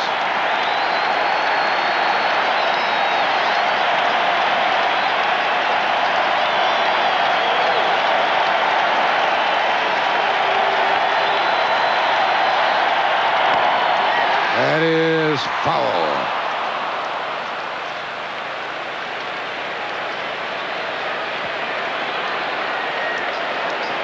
We saw Greg Olson with a single up the middle. He'll certainly have memories of that, and Scott Leas almost in his first at bat with a favorable memory. You never forget these at bats. Never. How many World Series were you in? Was in 3, and then 3 league championship series. You never forget them. You know them pitch by pitch. To the first baseman, Sid Bream, unassisted. We asked Vince Scully his fondest memory of a particular World Series. The 1955 World Series. The Dodgers had never beaten the Yankees. They had played them many times in the series. And suddenly in 55 in Yankee Stadium, you had Amoros making the catch in the left field corner. And then you had Johnny Padres winning 2-0. and the borough of Brooklyn, for as the fates would have it, the first and only time, won the World's Championship. And that is about as sweet as it gets. Strike to Greg Gagne. Ben Scully is working for CBS Radio tonight. Johnny Bench, the Hall of Famer, to his left. And John Rooney, a part of that broadcasting team. Gagne is up. There was some talk during the year that this fellow is very much underrated and unappreciated. He's a heck of a player. Went through one streak this year with 76 consecutive errorless games. He'll surprise you, too, in the home run department. As a matter of fact, 3 postseason home runs for Greg Gagne. He had a terrific World Series against the Cardinals in '87. 8 home runs this year, but surprising power for a shortstop. He's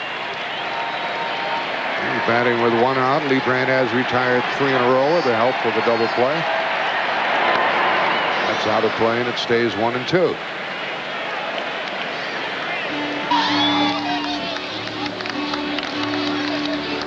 Oh, wasn't that something? 1955 Brooklyn Dodgers, the only time they won a World Series in Brooklyn. Of course, they've won several since moving to Los Angeles in 1958.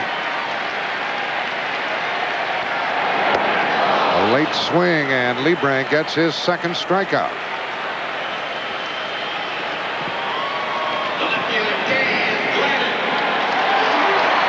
A lot of hitters get to looking for that changeup, and then you can blow the fastball by them. And Gagne late on the high fastball. As slow as the fastball is. Yeah, but when you're looking for that changeup, that fastball picks up in speed because of what you're looking for. Top of the order. Gladden in a change to start him. Ball 1. He fouled out his first time up in this one.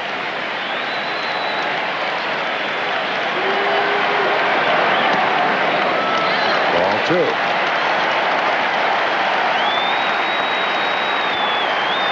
This fellow is a scrappy player, and Leibrandt here has justified his selection by Bobby Cox to start this first game. Ball 3.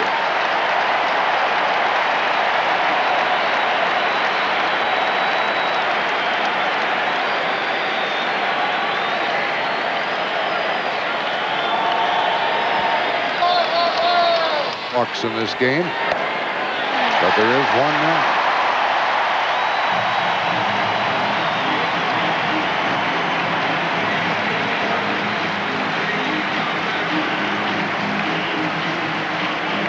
The second baseman, Chuck Knobloch. Leibrandt with a 2-out walk will take on Knobloch now. He singled his first time. Gladden swiped 15 bases during the season. Wayne Terwilliger, the coach down there.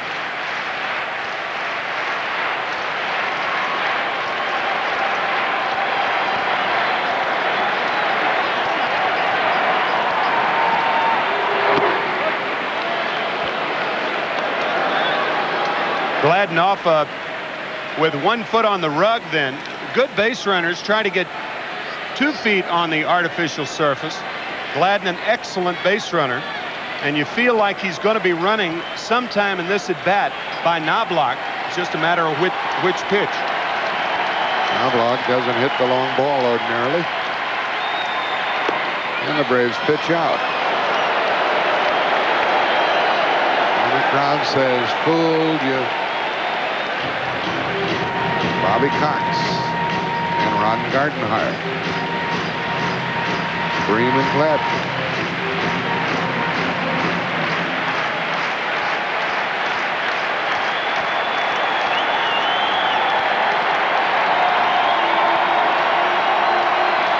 Another change coming.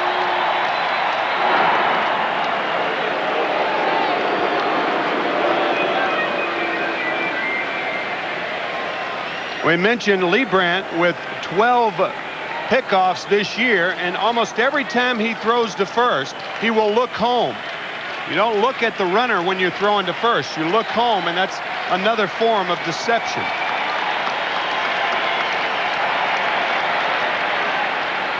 So then, looking home, throwing to first. Does that mean that when he's coming home, he's looking to first? Not necessarily. There he is looking at home and throwing to first. Gladden back easily.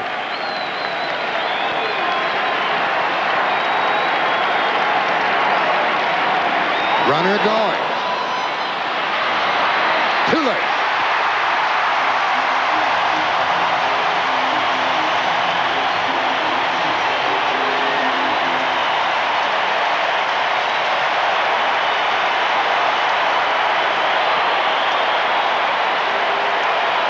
Tom Kelly, the manager of the Twins, has a stopwatch that he times every pitcher's delivery to home plate and a catcher's throw to second.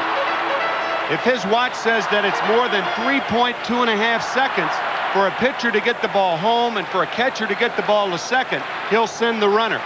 Kelly, on every play, on every pitch home, has a stopwatch that he uses in the dugout. Leibrandt ahead on the count. Knobloch gets a hit. We've got a play at the plate. 1-0 Minnesota.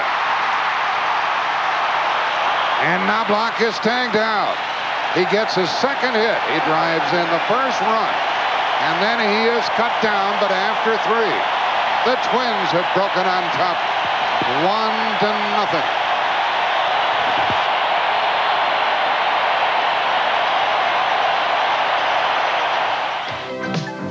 Toyota presents All-Around Champions. Doug Drabeck, last year's Cy Young Award winner, has helped turn the Pittsburgh Pirates into champions. And through Drabeck's efforts on the advisory board of the Make-A-Wish Foundation, thousands of Western Pennsylvania children with life-threatening illnesses have enjoyed a day at the ballpark. Toyota is proud to contribute $1,000 to the Make-A-Wish Foundation of Western Pennsylvania. Toyota salutes All-Around Champions. Is that it? Are we still live? We've been told that the arrival is just a few moments away. How did they do it?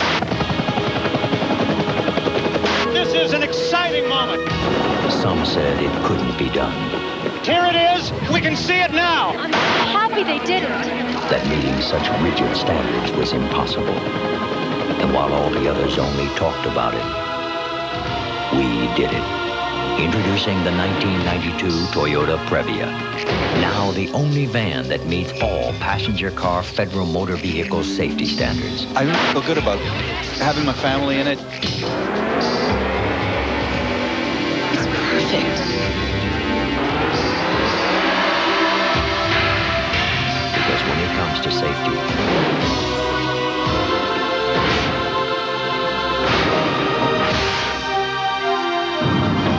let anything stop us. It's 1895, Dave. For what? For that. For this? That'll be $11.40, Dave. Wow, things are sure expensive. That's why Wendy's Super Value Menu is great. Everything is 99 cents each. Our baked potato, junior bacon cheeseburger, and our biggie fries. There's even a new Caesar side salad and junior cheeseburger deluxe. With what things cost, it's nice to get a break once in a while. 28 even, Dave. I'm going to get a smaller car. Now get 9 delicious choices for 99 cents each at Wendy's. You are watching the World Series on CBS. This game summary is sponsored by Budweiser. Chuck Knobloch, second hit of the game, drives in the first run. Jack Morris has blanked Atlanta on 2 hits. It looked like the fastball was inside from Leibrandt. Knobloch going the other way. And Treadway trying to knock the ball down to prevent Gladden from scoring. Justice's throw is low. It's cut off by Bream. And Bream in the rundown gets Knobloch. And here's Chuck in the rundown, cut off by Sid Bream. Sid said with the nature of that throw, there's probably no play anyway. He throws it to Belliard, and Belliard on the tag. Hamilton is up. First pitch to ball. Now it's 1-1. The put out on the hitter Knobloch went 9-3-6. A walk, a stolen base, and a 2-out single. 1-0 Twins. Hamilton grounded to short his first time.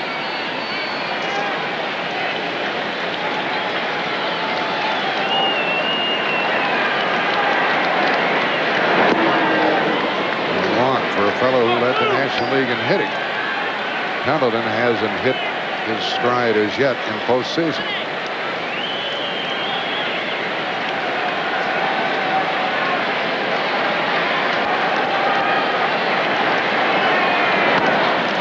And Morris knocks it down. Good play.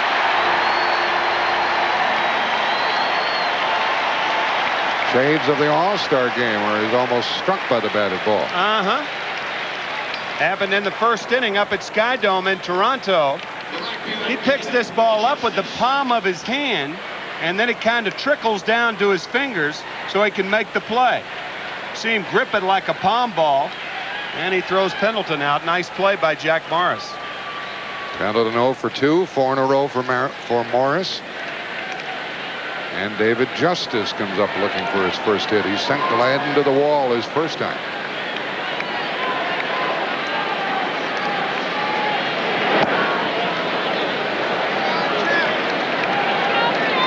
In the National League Championship Series, the numbers for the big guys: Terry Pendleton 5 for 30, David Justice 5 for 25, only 3 RBIs. Ron Gant had a home run in that series. He was 7 for 27, but he had 7 stolen bases.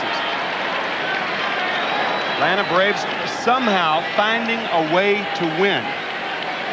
Mostly with pitching. By the way, the Minnesota run scored stops a streak of 24 consecutive scoreless innings pitched by the Braves. 2-1 now.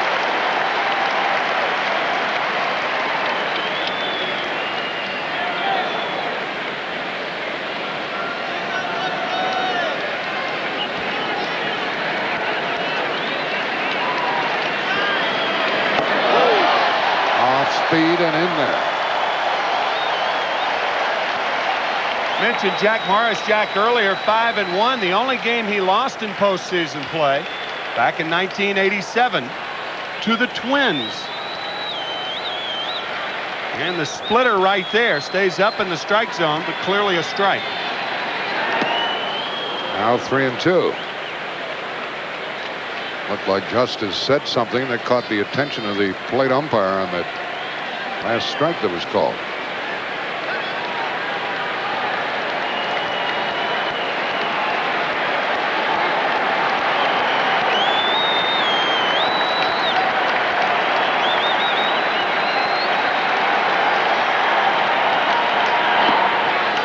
And a walk, and it's the first by Jack Morris.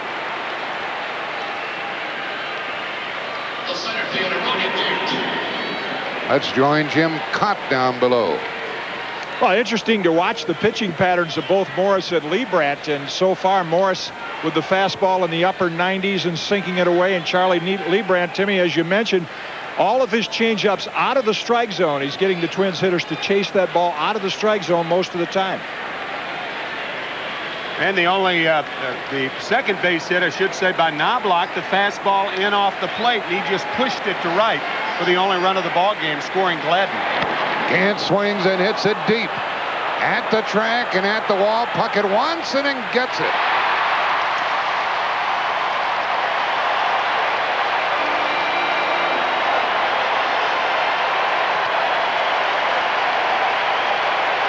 Ron Gant just misses it. Out on the end a little bit. He thought he had enough of it. But this being their first game, they don't know how well the ball carries. And Kirby Puckett tracks it down. So 2 near misses by the Braves. One on a ball hit by Justice in the second, and now on a ball hit by Gant. And saying, how far do I have to hit one? In Atlanta, that probably would have flown out of here. Yep. Launching pad down in Atlanta. Sid Bream fly to left his first time.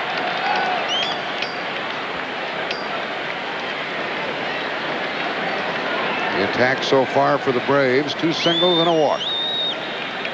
Chuck Knobloch, the second baseman, playing shallow right. You have to have 2 right fielders out there. That's the one thing, the one luxury you can afford on the artificial surface. Bream hits it in the left. Gladden chasing it. And a fair ball, and the inning is over. Atlanta stranded 2.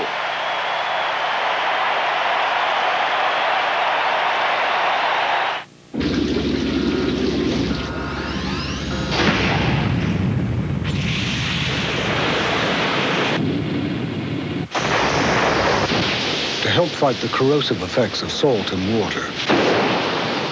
Every Lexus features airbag terminals plated in gold. Of course, we might have used a less expensive material, but it wasn't money we were interested in saving. After all these years, Watson, the trail is decidedly cold. But Holmes, it's quite warm in here. All these years. Curiously cozy. No, fiendishly clever. Observe, Watson. Warm house, many years. It must be... Lennox. Elementary, my dear Watson.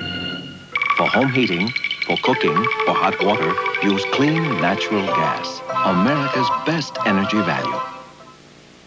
This is a commercial for this clever little portable CD player from Magnavox, the inventors of CD technology. I'm sorry, actually, this is a commercial for the ingenious Magnavox 13-inch TV with a built-in VCR. I'm sorry, this is really a commercial for this brilliant 52-inch TV with 100-watt Dolby surround sound. I'm sorry, wrong again. This is supposed to be a commercial for this Magnavox 386 notebook computer. Hang on, we haven't finished. Oh, I'm sorry. The ingenious products from Magnavox. They're smart, very smart. It's going to be a good week to keep in touch. Remember the day at the ballpark when I hit the ball and ran and slid in the mud and I was thick mud? You had a crush on my brother? She reminds me so much of you. AT&T Reunion Week starts this Monday, and it's just 11 cents a minute for an out-of-state call. Anywhere in the U.S. from 5 to 11 p.m. So what are you waiting for? Hey, all right. Just 11 cents a minute to reach anyone, anywhere, all week.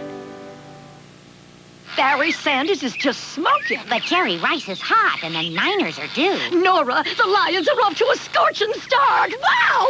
Oh, Mabel, you got spunk. Twins scored a run in the third, then down in the fourth. Kirby Puckett leading it off against Charlie Leibrandt. Puckett fanned his first time on a bad ball in the dirt.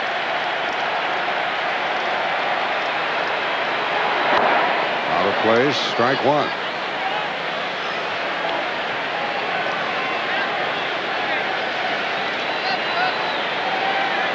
.406 batter against left-handed pitching this year.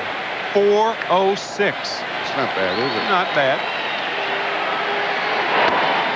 1-1. Talked about the big three of Atlanta. What did the big three of Minnesota do during the ALCS? Kirby Puckett, the most valuable player. Chili Davis, 5 for 17. And Kent Herbeck did not have a good series offensively. 1-2. Puckett swinging at a lot of non-strikes. We shall see. Puckett will park it.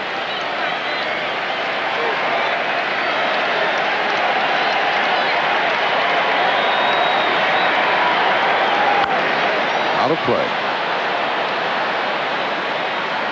And a souvenir for one of the 55,000 off many hands.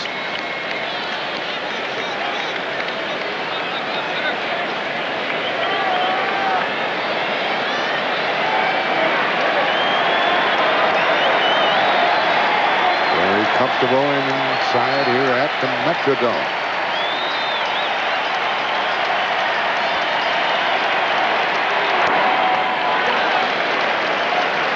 Two and two. You notice that fastball missing away.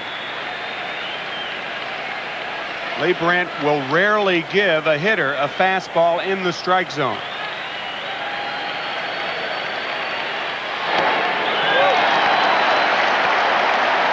Puckett laid off that one, 3-2.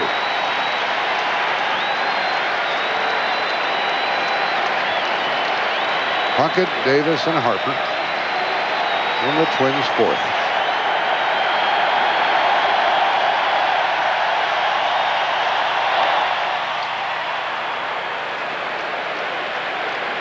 Another change despite the 3-2 count. Joe Torre, the manager of the Cardinals, talking about Leibrandt. And Puckett indeed does have power. Talking about Leibrandt, saying that he would rather bite the head off a rattlesnake than have you hit a pitch in the strike zone.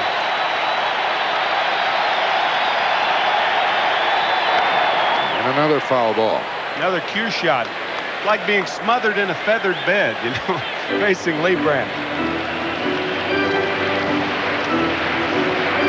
He's allowed 3 hits, walked a man, and that man scored.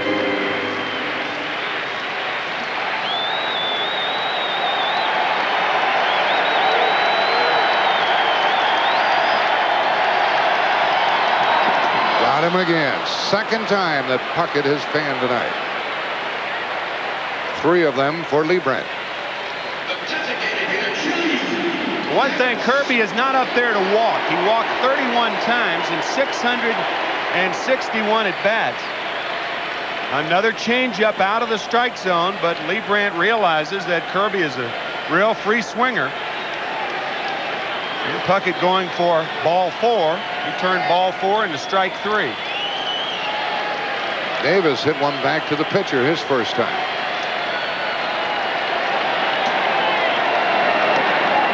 That's in for a strike.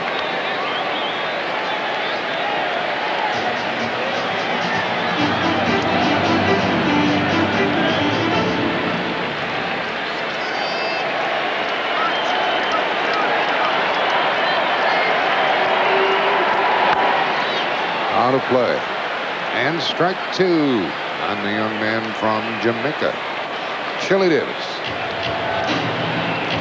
One of 3 free agents signed by the Twins during the offseason. Jack Morris the other, or one of the others, Mike Pagliarulo, who will probably have to wait until Wednesday to start when John Smoltz, the right-hander, starts for Atlanta at Fulton County Stadium in Atlanta.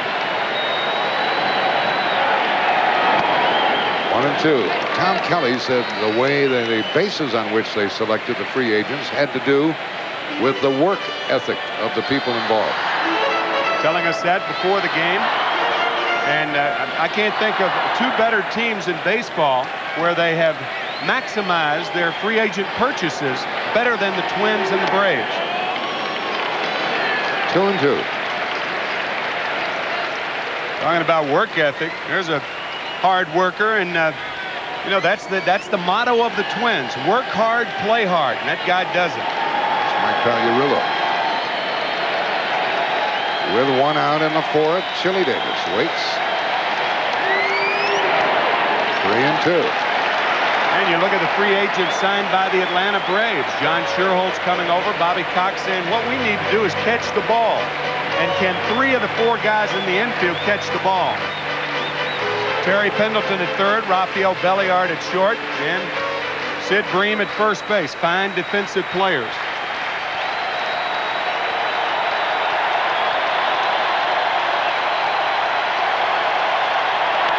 Davis hits it to Pendleton for the second out. Leibrandt's had the atom ball going for him this evening. The catcher, Brian Harper.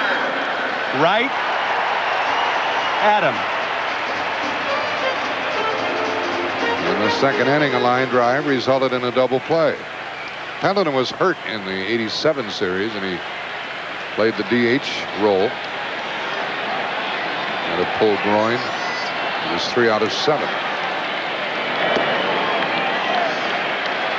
Twins wasted a leadoff double by this batter, Brian Harper, in the second. Doesn't walk very often, doesn't strike out very often.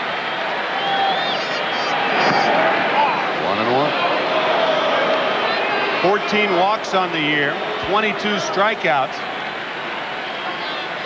And he was hit by a pitch 9 times. He put the ball in play 91% of his at-bats. It's a bunch. Unusual figures. 2 balls and a strike. There are 2 out, but Shane Mack waits on deck.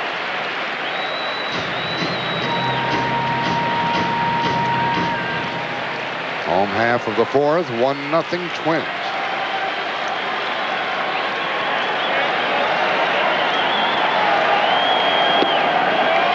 Harper looking him over very well. 3-1.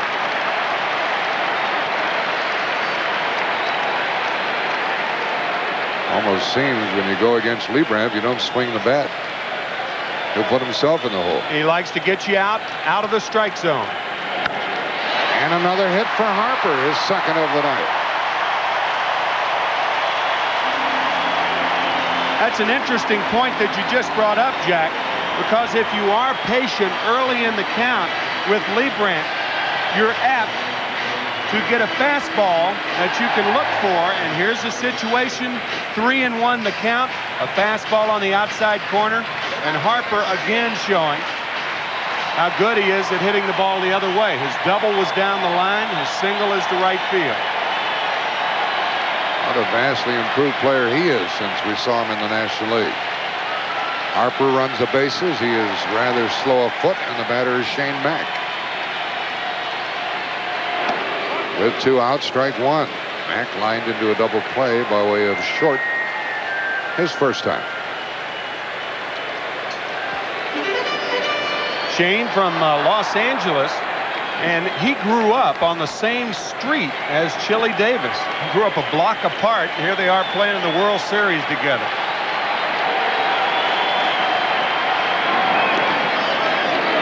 You don't have to worry about Harper very much, but Leibrandt throws over.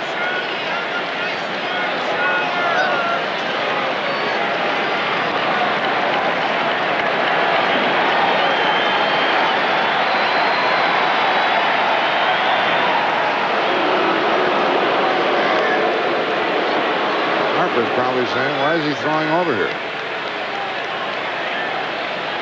What a compliment. Yes.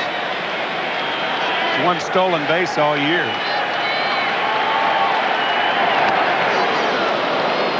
You see Mack waiting on that ball, trying to take it the other way, and it's 0-2.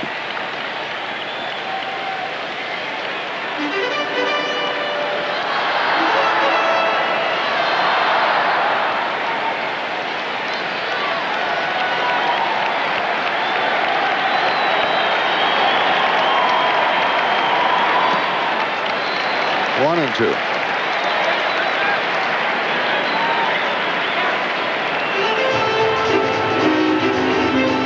Seeing a lot of good pitching in the postseason. The Braves have just been remarkable. Their starting pitchers have been as superb as the Twins' bullpen has been. Into right field for Justice. Looks like he's going to handle it, and 4 innings have been played. 1 left for the Twins. Second man they've stranded, but they lead 1-0.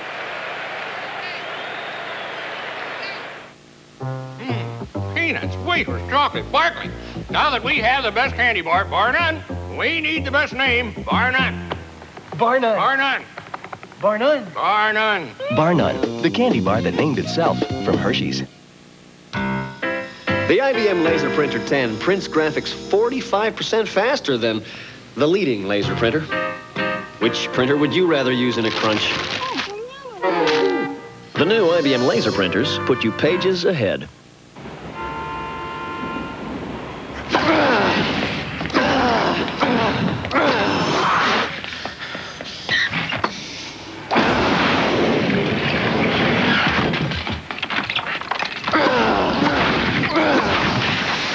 But one exception is the artichoke.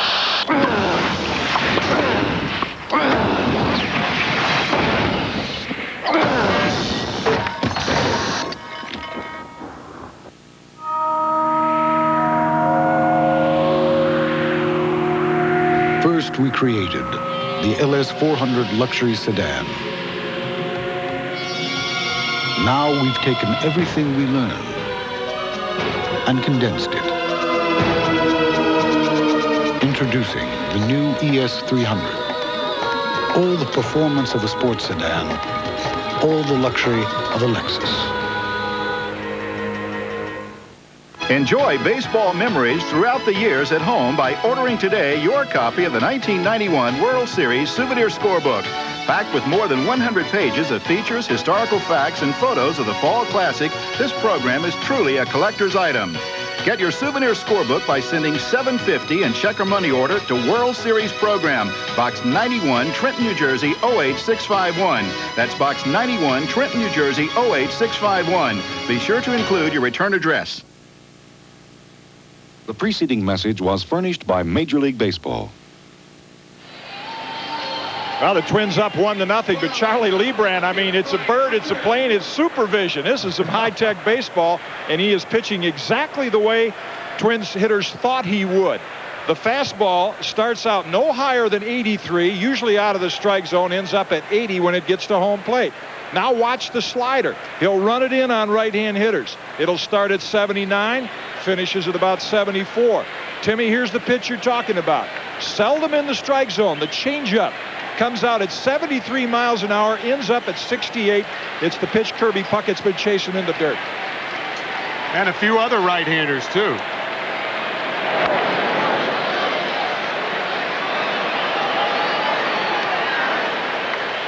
And there is Charlie. Done a fine job, but so far he's been bested by Jack Morris. And we're into the 5th inning. Another look at the Atlanta left-hander. Hunter leads it off here in the 5th. Count 1-1 to Bryan, who hit the ball back to Jack Morris. Hit it hard his first time up. Had a half-dozen hits against Pittsburgh. A dozen home runs during the year. And he hit that one for Gladden to handle. 1 out.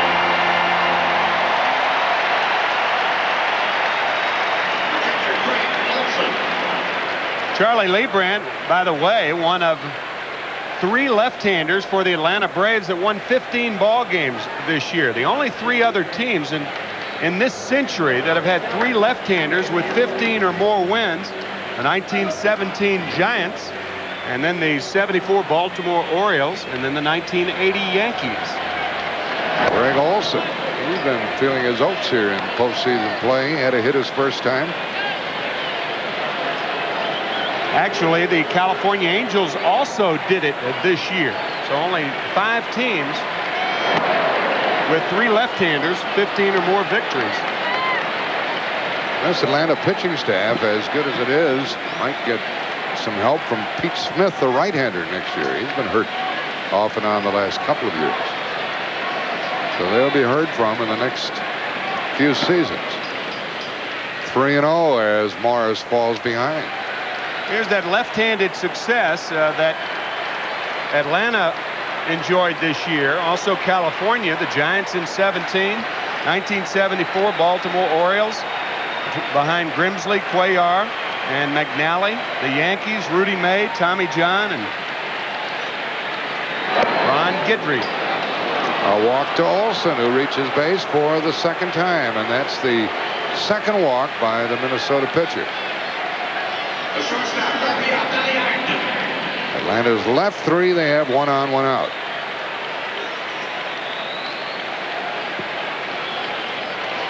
What kind of pitching will we get from the Braves if this series goes 7 games?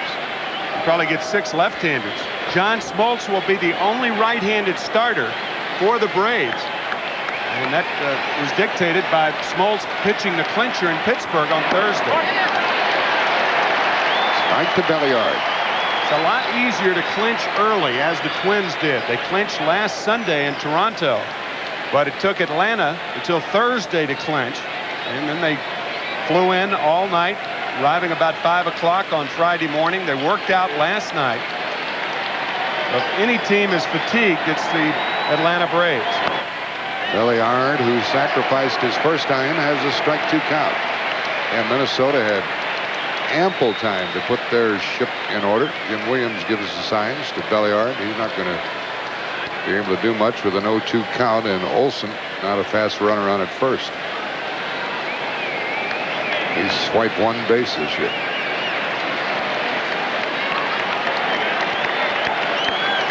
Belliard hitting 9th.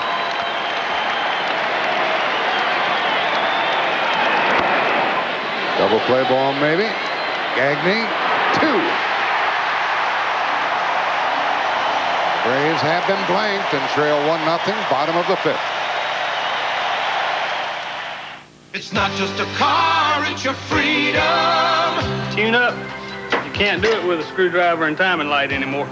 You know, spark plugs all look the same to the naked eye. When you change a plug, you can actually see the difference on the screen. We always recommend AC spark plugs and wires, the kind this car came with. GM training, I'd be lost and here without it. See Mr. Goodwrench wherever you see these signs. Good people, good parts, now a good price too. Check it out.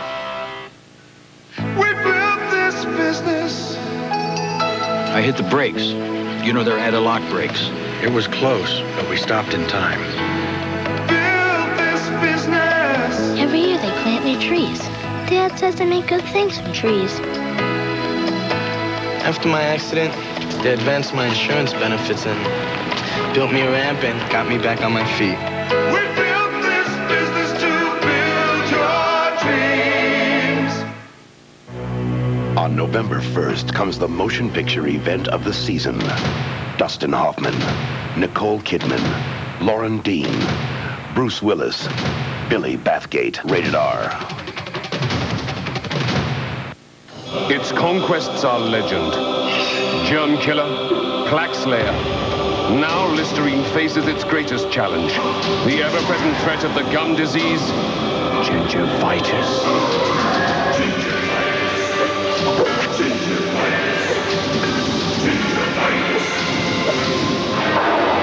Gingivitis, you have met your match. Listerine antiseptic. It says what it does what it says. The scene of the crime, a bus stop in London. The murder weapon, a poison umbrella. Who done it? The KGB knows who done it. 60 Minutes, Sunday. Monday, Coach Newton and Herman take a long, hot road trip. I'm sitting here talking to Hush Puppy and Lamb Chop. On Evening Shade. Then Polly loans out a special scarf. That's the one the Major gave me for my birthday. You're letting her borrow that scarf? Major Dan. All those who love great comedies, say hi. 1-0 Minnesota, bottom of the fifth. Jack Morris, a little different style than Charlie Leibrandt. Take a look at this fastball. 94 miles an hour from the time it leaves his hand till the time it reaches home plate. Then the forkball. First of all, Herbeck leading off here. He grounded to second his first time. We'll follow up with regard to the pitches of Jack Morris. As told us by Jim Cott. Bottom of the fifth, ball two. What's interesting about that, Jack, is how Morris maintained the fastball speed through the hitting area, whereas Leibrandt lost speed through the hitting area. A hit for Herbeck. And it goes deep. He's going to get two.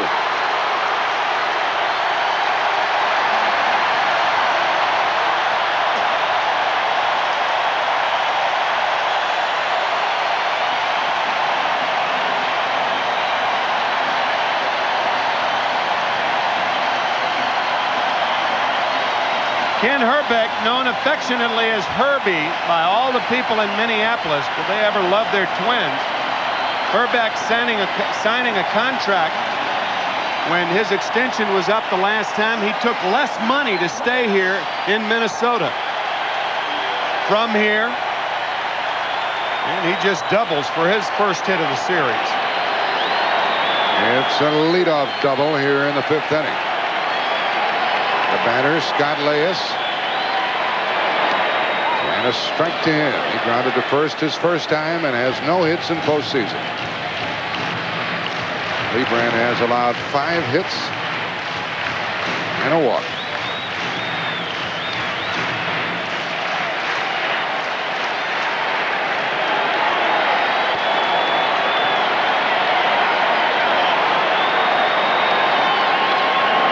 Leyes took the bat back. Jim Cott will pick that story up again very shortly with regard to Jack Morris, and you'll be able to appreciate his pitching a bit more when he goes back to the mound in the 6th inning. And Jim Clancy is on his feet in the Atlanta bullpen.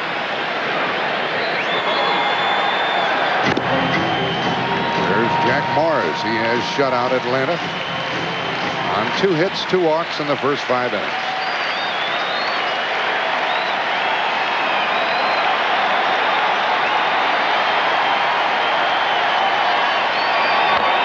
Leyes trying hard to advance the runner, fouls it off, 1-2.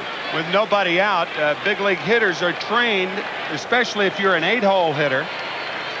Leas asking home plate umpire Don Dinkinger if that ball is a strike. So if hitters are trained to hit it the other way, if you're a right-hander and you're trying to push the ball the other way, how do pitchers combat that? They pitch you inside, and in effect, you have to inside out a ball over there. That's why Leas had such a tough time hitting that ball to the right side. And a base hit.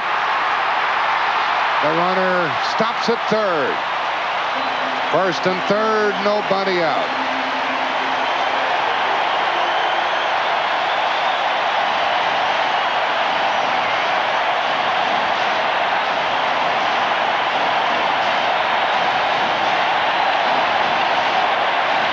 After going inside, Leibrandt with a changeup, and you can tell these Twins hitters well schooled on what Leibrandt is throwing. Leas diving out and hitting the changeup to left field as Herbeck stops at third with 2 outs. Or I beg your pardon, with nobody out. I know what you were thinking with 2 outs at a center. Exactly, exactly. Now the number 9 hitter, Gagne, fanned his first time. And Leibrandt persistent with an off-speed pitch. There goes the ball past the pitcher, but backed up by Treadway. Tim, this is where the DH comes into play, with a number 9 hitter up there rather than a National League pitcher. If you're playing National League rules, and these two teams will be doing that, no DH will be used when the two teams meet in Atlanta on Tuesday, Wednesday, and if necessary, Thursday.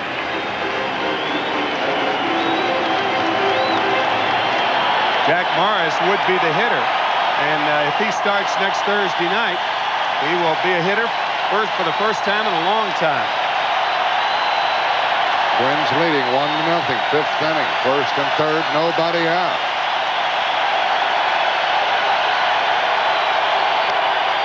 Pretty well hit. This ball is going to go.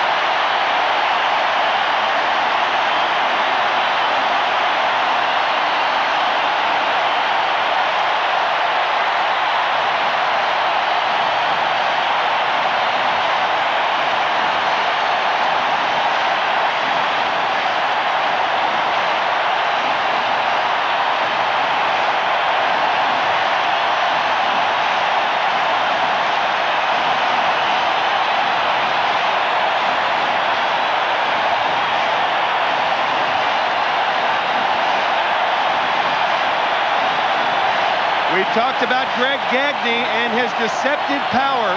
This is his 4th postseason home run and the first ever given up by Charlie Leibrandt. New pitcher. It's going to be a good week to keep in touch. Remember the day at the ballpark when I hit the ball and ran and slid in the mud and I was big mud? You had a crush on my brother? She reminds me so much of you. AT&T Reunion Week starts this Monday, and it's just 11 cents a minute for an out-of-state call. Anywhere in the U.S. from 5 to 11 p.m. So what are you waiting for? Hey, all right. Just 11 cents a minute to reach anyone, anywhere, all week. After all these years, Watson, the trail is decidedly cold. But Holmes, it's quite warm in here. All these years. Curiously cozy. No, fiendishly clever. Observe, Watson. Warm house, many years. It must be... Lennox. Elementary, my dear Watson. For home heating, for cooking, for hot water, use clean, natural gas. America's best energy value. Like Rice Krispies, try Triples. We think you'll do a triple take. Triples is crisp like Rice Krispies and tastes so good, you might just do a triple take. Triples has tasty Rice Crisps, hearty Wheat Crisps, and sunny Corn Crisps for a taste that could have you doing a Triple take. So if you like Rice Krispies, taste triples.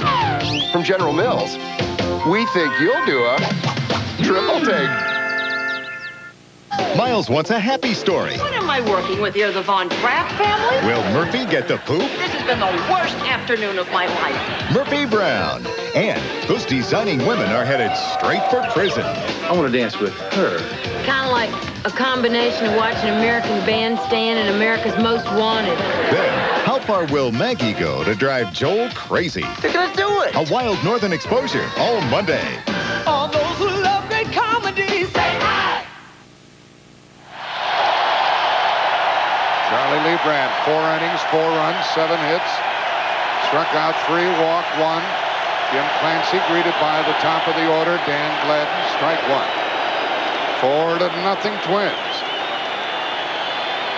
Jim McCarver talked about it earlier that you pay all the attention to the other sluggers and you forget about Gagnon. To the second baseman, Treadway. Bobbles it, grabs it, throws it, missed it.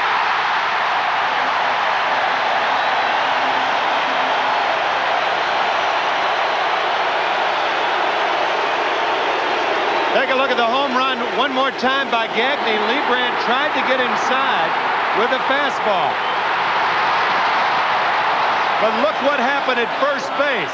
Right there, Greg Gagne is told to stop by Wayne Terwilliger, the first base coach, because he doesn't want to pass the runner. Believe me, I've done that before, and that's embarrassing. I did it in 1976, and that's what happens to hitters. If they pass the runner at first base, they get credit for a single and 2-run score. And now a ball to Knobloch, who's 2 for 2. Charlie Leibrandt had never allowed a postseason home run. I don't know if that was a tear that escaped from his right eye, but that's the way it looked. The score is 4-0. Knobloch's 2 for 2.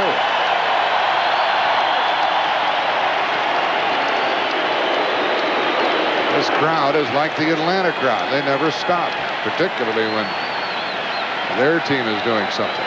Difference is in Atlanta, the noise has some place to go. Here it doesn't. Comes back at you.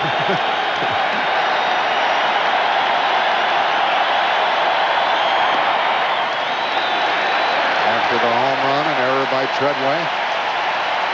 Now 2-0 to Knobloch. Now the Twins are in a spot, Tim, to do whatever they wish in the way of running. Trying to blow the Braves out now. Gladden's already stolen 1 base. And I would imagine he'll be running again if the situation dictates. You can hit and run here, straight steal, a lot of things you can do, especially with a 4-run lead.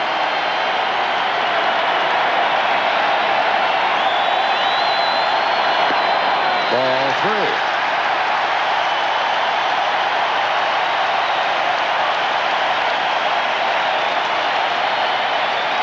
And Knobloch will take a pitch or 2.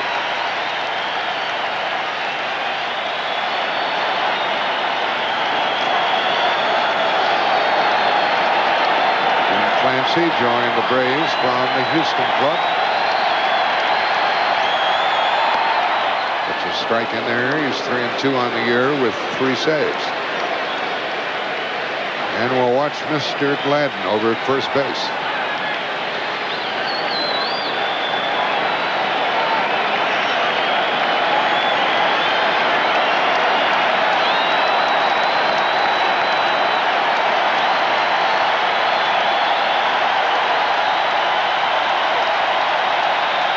Runner not going. Ball 4. Let's go down to Jim Cott for an audio report here in Game 1 of the World Series.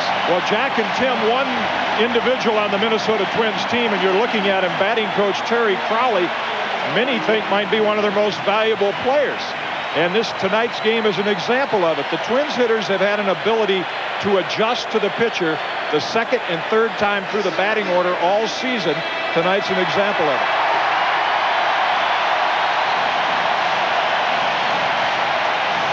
Kirby Puckett is probably happy that Leibrandt's out of the game. Message from the Twins fans. 2 on and nobody out. It's already 4-0. Twins have 2 walks, 7 hits.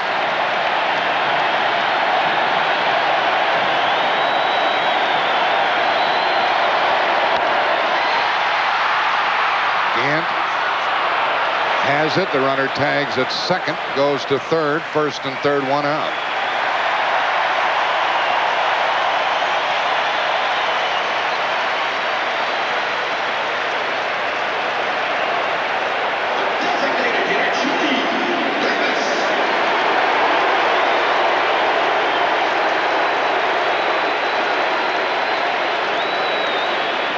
Charlie Leibrandt has now started 7 games, and he has yet to win any of those 7. Remember, we talked earlier that he was 1-4. He won that game in relief in 1985 in the ALCS, so he ties Ed Figueroa. 7 starts and no wins. Pretty good ERA to end up with no wins. Yep. The batter is Chili Davis, switch hitter. On the corner. Matter of fact, in 5 of those 6 starts, Charlie Leibrandt had gone into the 7th inning 5 times. But not tonight.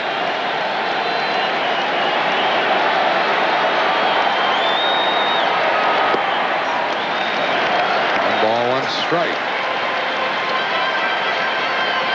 Tomorrow night, we're back on the air at 8 o'clock Eastern Time. Game 2 between the Braves and the Twins. Tommy Glavine against Kevin Tampany. So baseball tomorrow night. NFL tomorrow afternoon on CBS.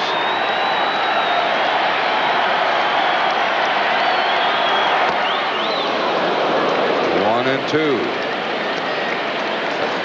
This crowd here is something. They react on every pitch. Over at third base is Dan Gladden. On base for the 3rd time tonight. Chuck Knobloch. 2 singles and a walk.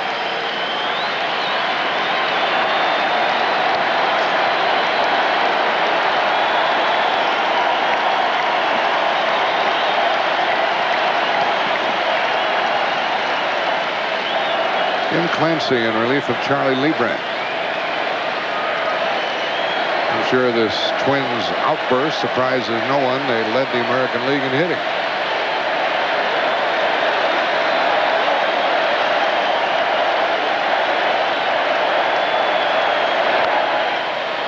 It stays 1 and 2.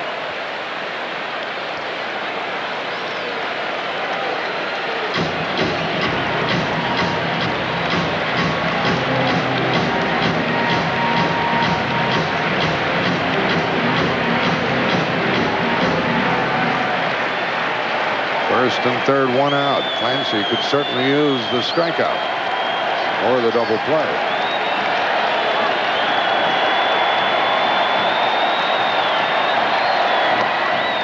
Two and 2.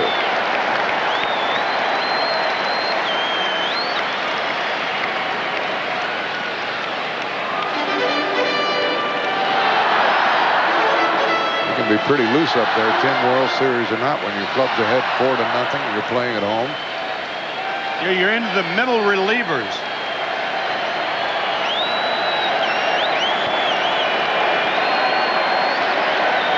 Runner goes from first. Ball 3. Stolen base, 2nd and 3rd with 1 out.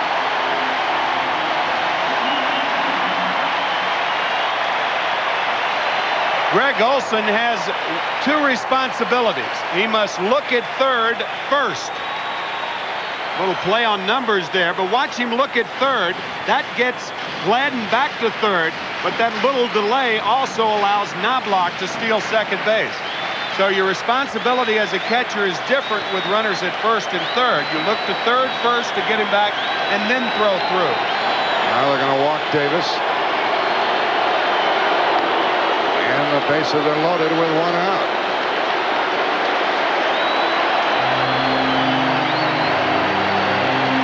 Here's some more from Jim Cotton.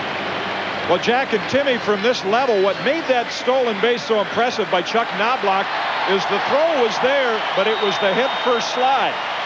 Watch Knobloch slide away from the bag and then reach out and grab it with his left hand. Otherwise, Belliard would have been able to tag him out. That was a great slide. Had Belliard stayed with that tag, he may have gotten Knobloch. It looked like Knobloch slid off the bag. Harper already has 2 hits. Ball 1 from Clancy. Now we have Gladden at third. Knobloch at second base. Chili Davis at first. And Brian Harper up. Double in the second, single in the fourth.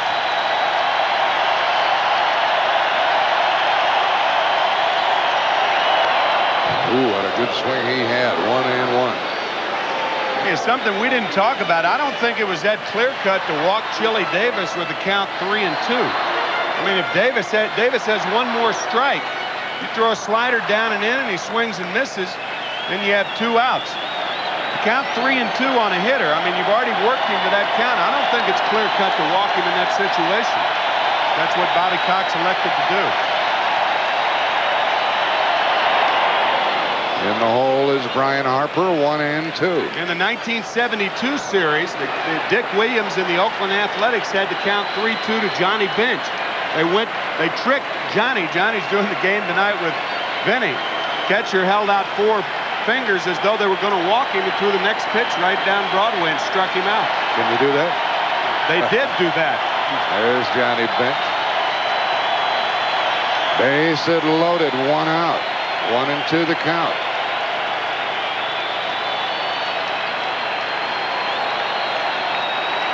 Twins already leading. There we have John Rooney, Vince Scully, and Johnny Bench.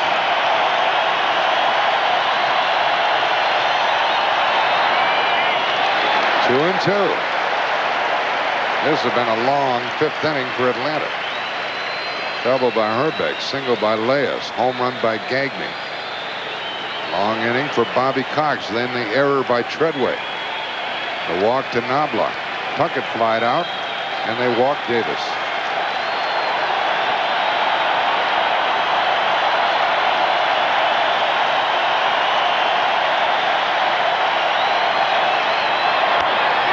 Into left field, and Hunter with an excellent play.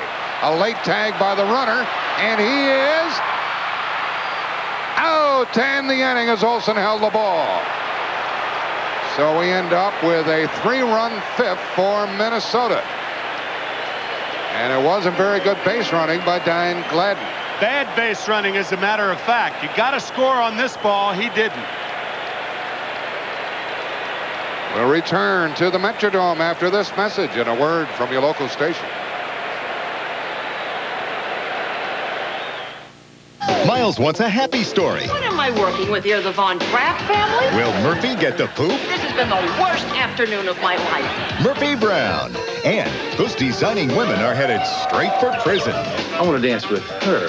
Kind of like a combination of watching American Bandstand and America's Most Wanted. Then, how far will Maggie go to drive Joel crazy? They're gonna do it. A wild northern exposure all Monday. All those who love great comedies, say hi. This is CBS.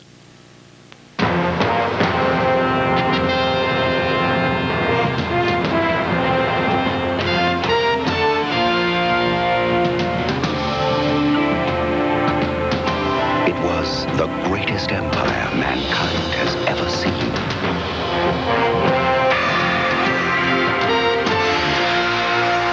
And it still is. Caesar's Palace. Relive the legend.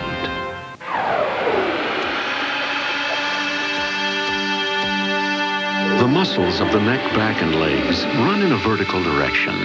So Infiniti stitched the seats of the Q45 the same way, making it more comfortable and driving less fatiguing.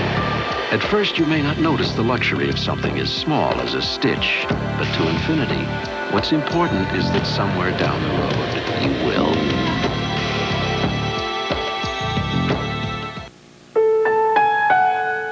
It's where they learn to walk,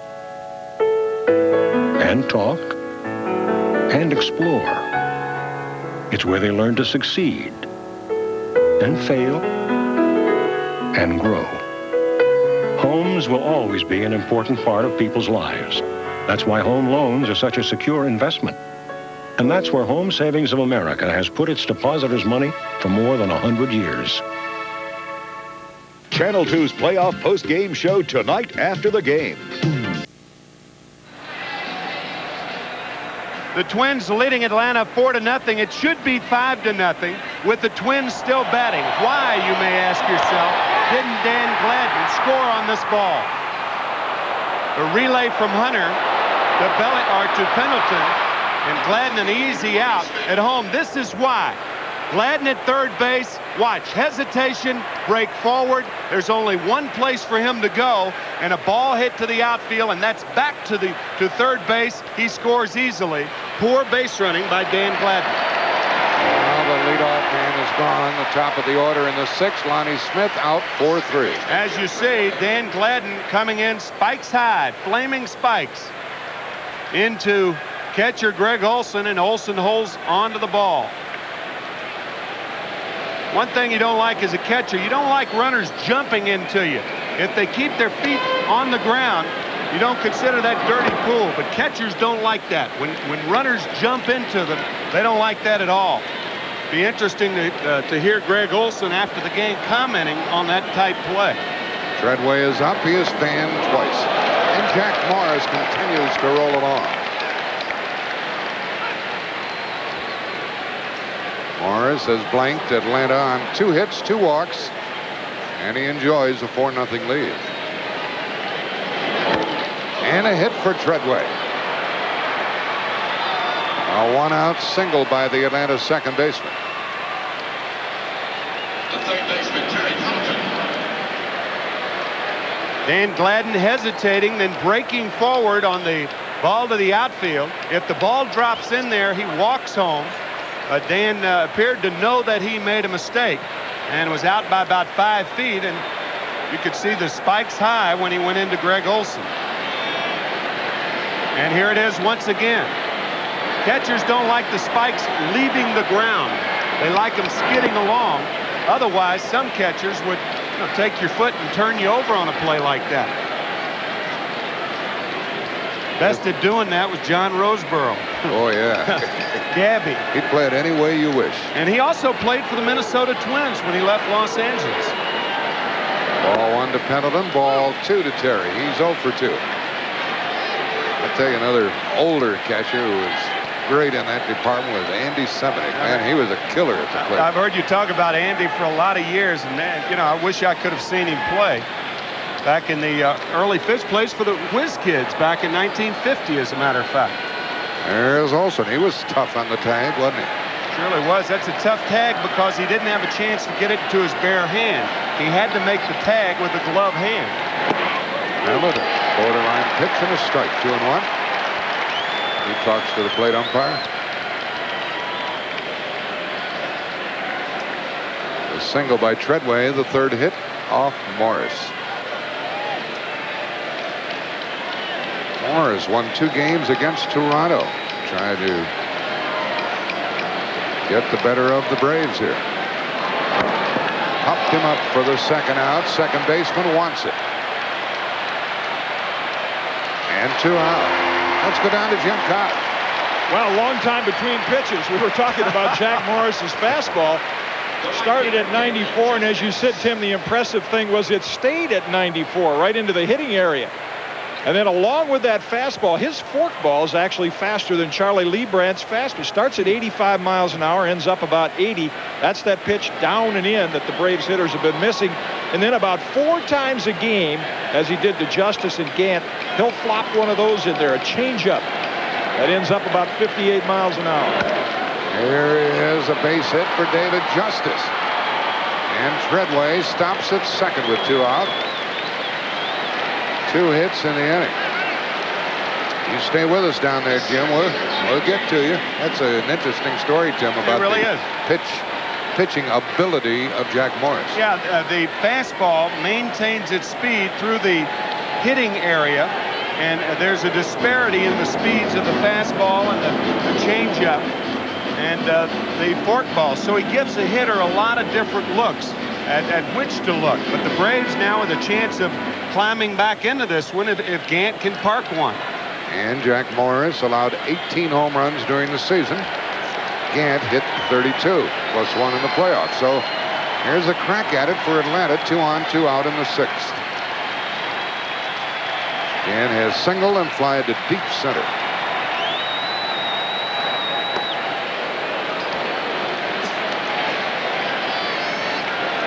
And you don't have to question what the Atlanta outfielders' intentions are up there, 2 on, 2 out. Key spot in this game.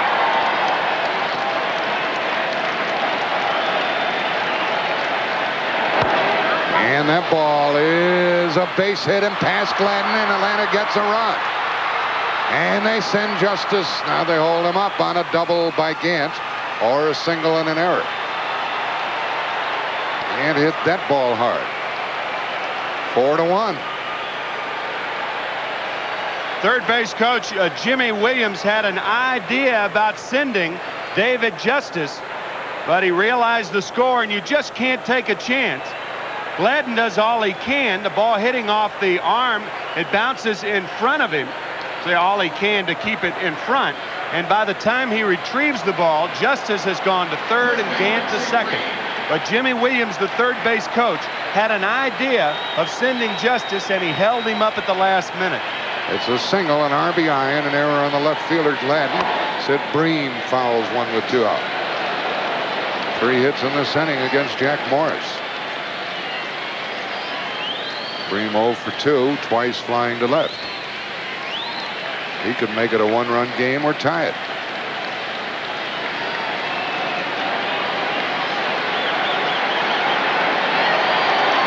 Each team has made 1 error. 1-1 to Bream. One thing you have to keep in mind with Morris on the mound is the wild pitch. That forkball can slither away from his catcher. He has 15 wild pitches on the year. That's the most in the American League.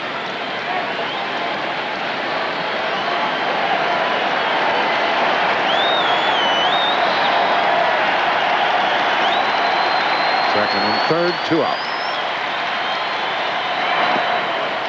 That's what you're talking about, Tim. 2-1. It puts a lot of pressure on the catcher. Their wild pitches are up since that pitch was introduced, because its best effect is seen when it's down. And there's the forkball right there. You could see the finger split.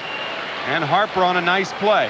This will give you a good idea right there. Nice play by Brian Harper.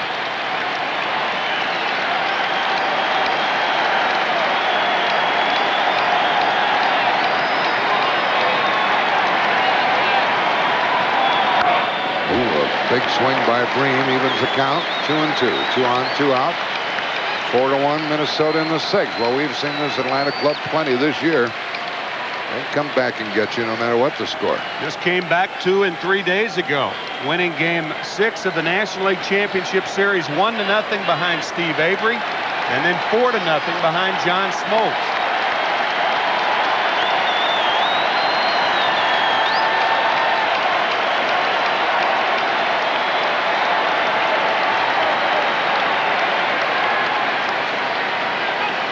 Brian Harper reminding everybody, 2 out.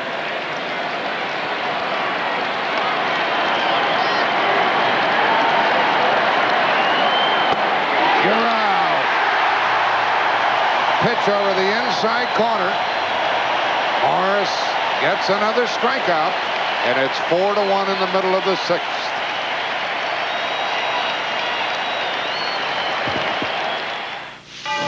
It's just 100 yards long. But they're 100 of the toughest yards you'll ever go through. And to perfect their new 4x4, the experts at GMC Truck went through them over and over. Dedication like this is why GMC Trucks have been #1 in resale value 3 years running. Hey, how'd it go today? With 99 models redesigned and engineered, GM is putting quality on the road. This is a McDonald's commercial. First, we'll take one. What's hot today? The hottest part of McDonald's is the drive-thru. It's like fast, fast, fast. Why do people come back here? Because we have great low prices for people like that. Great service day or night. We're a lot quicker than other places, for one thing. I'll even put a clown nose on for them. You guys better than those guys down the street? Oh, yeah! We run circles around those guys down the street. What do you do when you make a mistake? Fix it. What's the funniest thing anybody's ever asked you in the drive-thru? Can I have it to go? Whatever it takes. That's McDonald's today. At our last meeting, Barkley, we agreed that this combination of peanuts, wafers, and chocolate was the best candy bar, bar none. And you had to come up with the best name, bar none. Yes, bar none. Bar none, Barkley. Bar None, the candy bar that named itself from Hershey's. I'm a big man. Why do so many men stick with Bic? I'm a big man. Because there's a Bic for every beard. Regular, sensitive, metal. Yeah, I'm a big man. I'm a big man.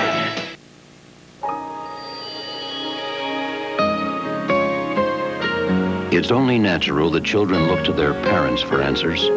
So to help you explain why some things that may be fine for adults aren't right for children, Anheuser-Busch offers Family Talk, free advice from professionals to use with your kids while they're still learning to be grown up. And their favorite teacher is you. Let's stop underage drinking before it starts. I'm Harry Smith with Yogi and Mickey. Join us on CBS this morning for our special series, Legends of Baseball. It's breakfast for your head. Shane Mack fouls one off. We're underway in the bottom of the 6th inning. 4-1 Twins. Mack 0 for 2.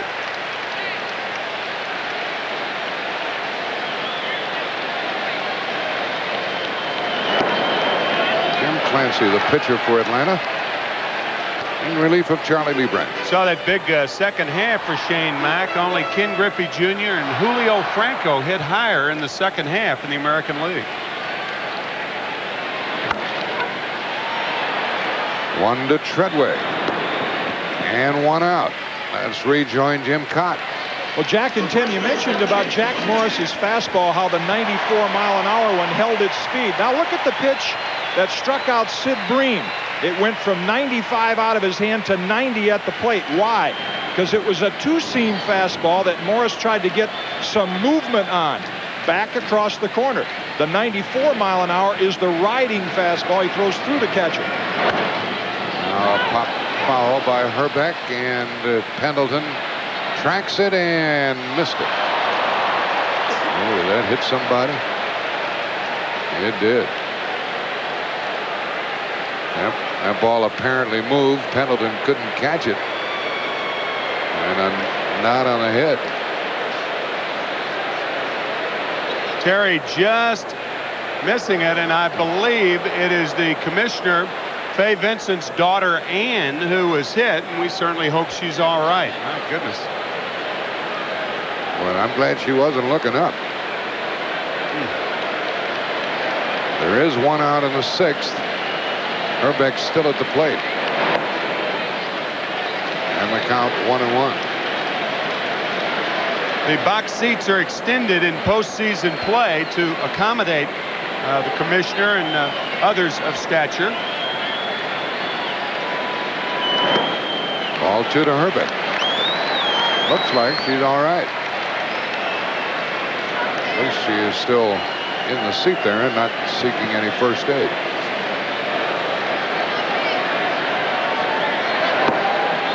Three and 1. Herbeck grounded out, doubled, and started a 3-run rally.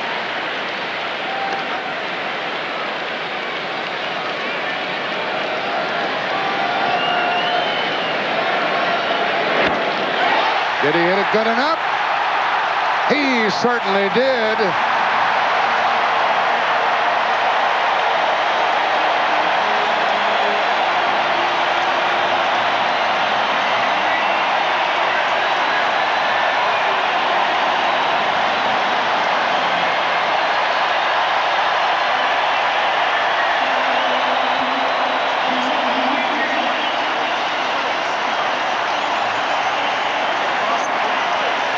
Hometown boy makes good.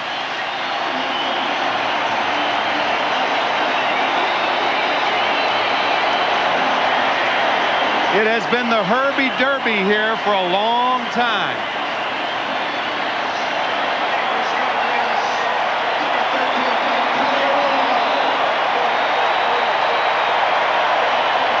He's had a double and a home run. Excuse me, Jack. Herbeck crossing home plate and pointing to the stands, and I believe he was pointing to the family section right below us.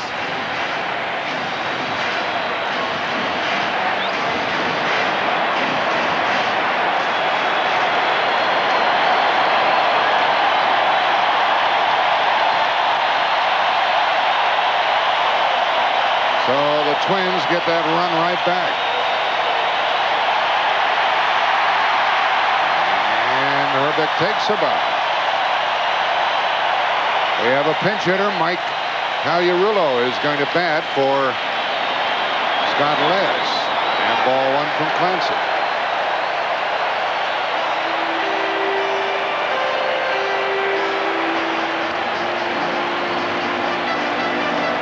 Bobby Cox and his Braves are trailing 5-1, sixth inning. And Herbeck enjoys the moment. To the shortstop, Belliard. 2 out. Cagliarulo, the pinch hitter, a hero earlier in the playoff against Toronto, is out. And here is an earlier hero, Greg Gagne, coming up.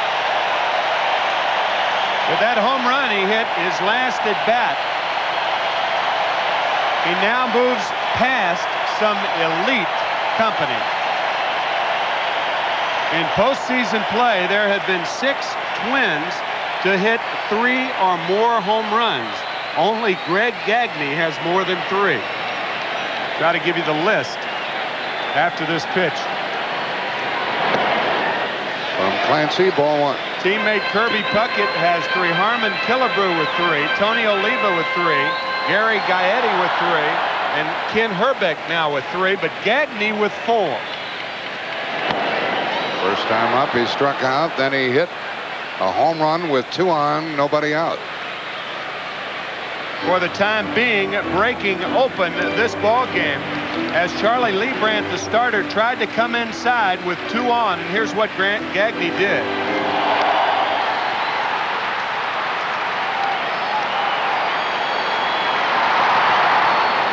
Twins fans, a lot to cheer about. Another one for Belliard. Good play to his left. We've played 6 innings, but each team scored a run in the 5th. And the Twins lead by 4, 5-1.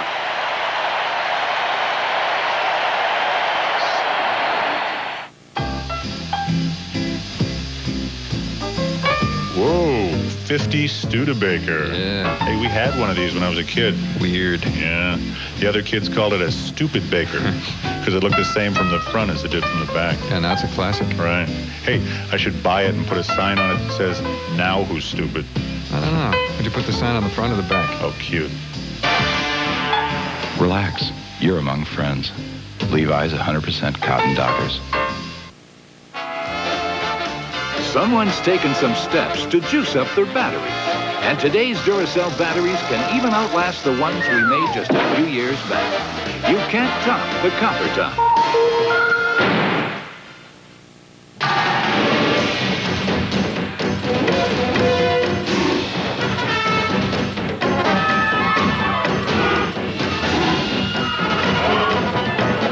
Pardon me. I'm sorry. Excuse me.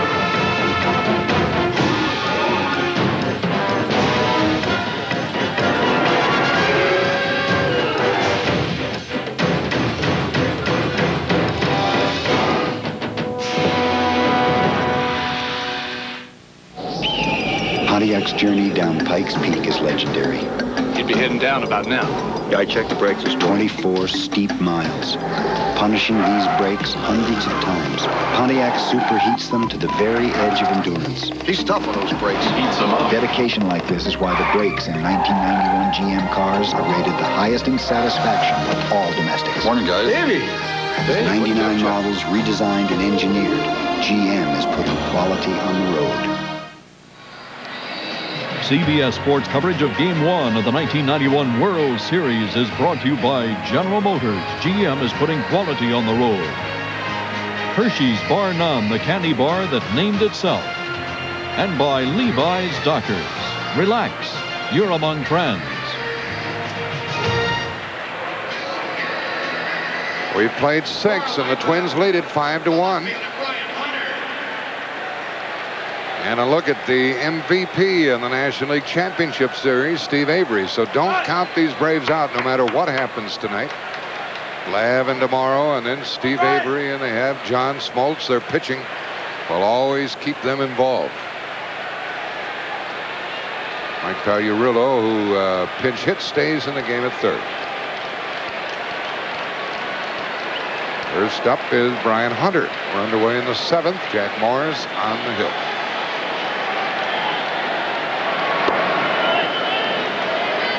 Hunter is 0 for 2 with a good play in the field. Did well against Pittsburgh.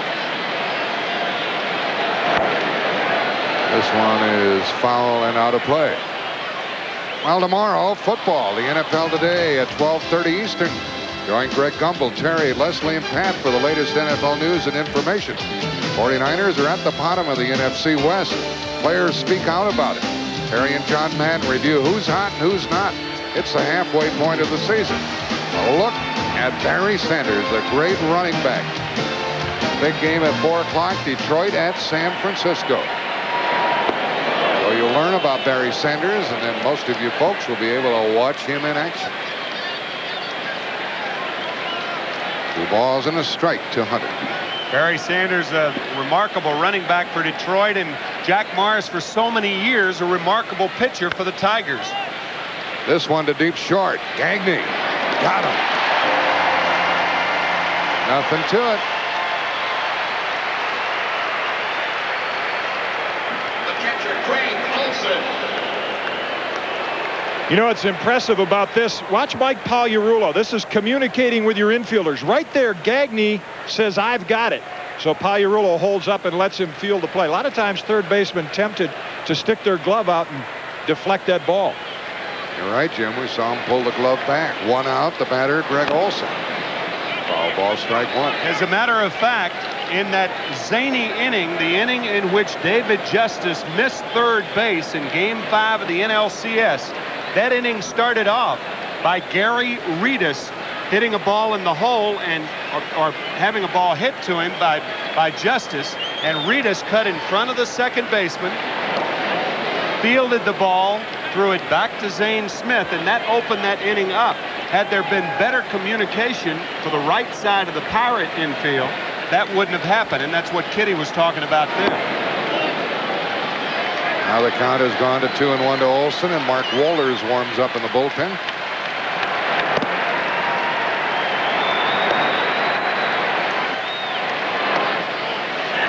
And it is 3-1. How can a baby sleep with all this noise? She is at peace with the world. Oh, yeah. Well, Mama plugged the ears, and away she went.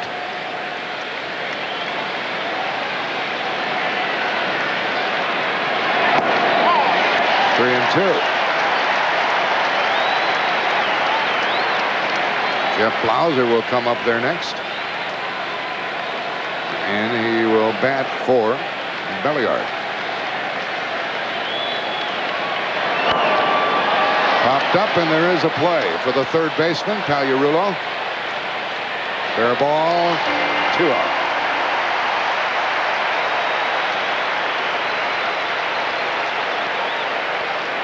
And Olson is 1 for 2 with a walk. Number 4, Jeff Blauser. Blauser here in the 7th for Belliard.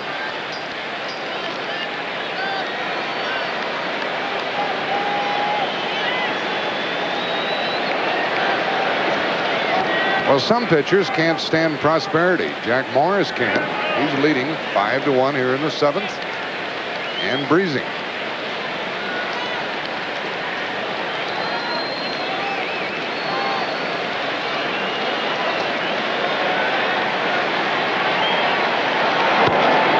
Plowser pops it up behind short. Gladden wants it. Down in order in the 7th. Go the Braves, and they trail by 4. Old Spice presents 7th inning stretch, brought to you by Old Spice. Cool, crisp, and clean. It puts the wind in your sails. This slugging first baseman polished his craft overseas before making a smashing return to lead the major leagues in home runs and RBIs. Can you name him?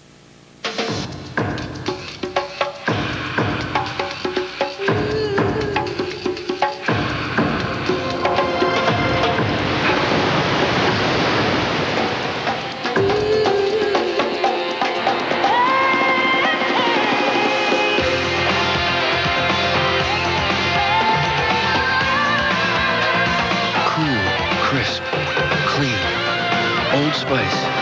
It puts the wind in your sails.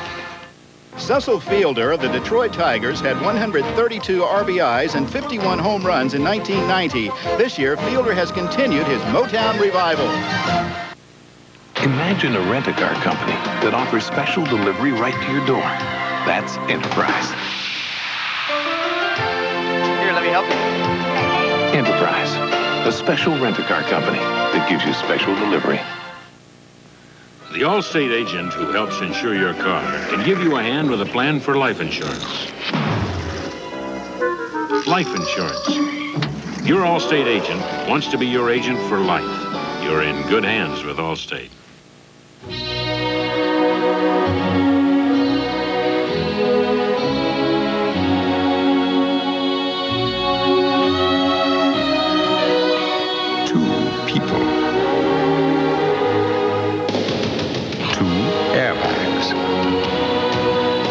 The new Pontiac SSEI, a higher level of luxury and confidence.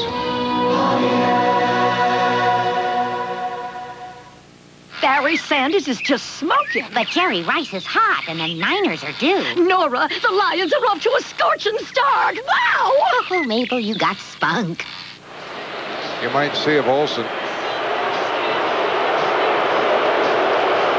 It is the bottom of the 7th here in the Metrodome. Twins on top. 5-1. We have a new pitcher, the 3rd of the evening for Atlanta, Mark Wohlers.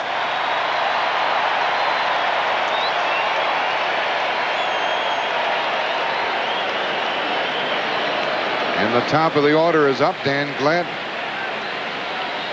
He's 0 for 2 with a walk.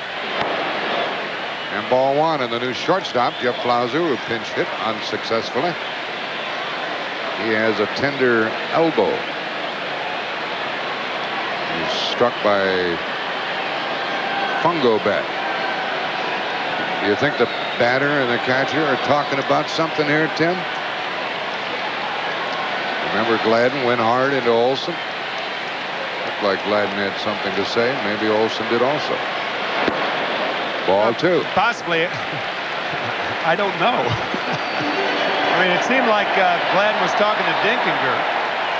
But you remember that Gladden came in hard to Greg Olson the last time up when he was at third base with 1 out and the bases loaded. Jim Clancy, the pitcher, Brian Harper, the hitter, with the bases loaded and 1 out. Brian Hunter, a fine play, but you could see the delay by Gladden, a bad base running mistake. And then coming into Olson, he held the spike high. Watch where the spike is, and he slams in not only to his glove hand, but to his left knee. And by Olson giving like that, I think he prevented an injury. That last look we had at it showed dramatically how he went into his knee. Yep. Now Gladden draws a leadoff walk in the 7th, the 4th walk given to the Twins tonight. And Knobloch tries to keep a perfect evening going. He has 2 singles, an RBI, a walk, and a stolen base.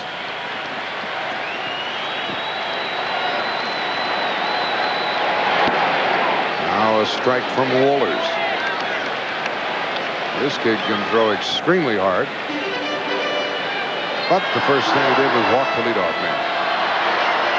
from Holyoke, Mass.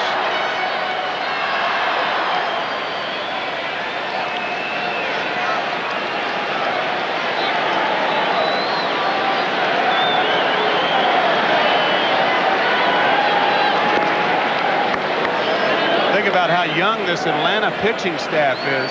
And not that young. That is not, this is a disclaimer. That was not an Atlanta pitcher. I thought we were looking down the bullpen. But he is. 21-year-old Steve Avery. Mark Wohler's 21 also. There goes the runner. Olson's throw. Got him. And a fine tag by Blauser at short. Well, that was a terrific tag by Jeff Blauser. The throw into the dirt. A short hop. And watch what Blauser has to do to get the sliding Gladden. Short hop. That's a terrific play by Jeff Blauser. Gladden may have been in there, but a fine play, and the ball beat him.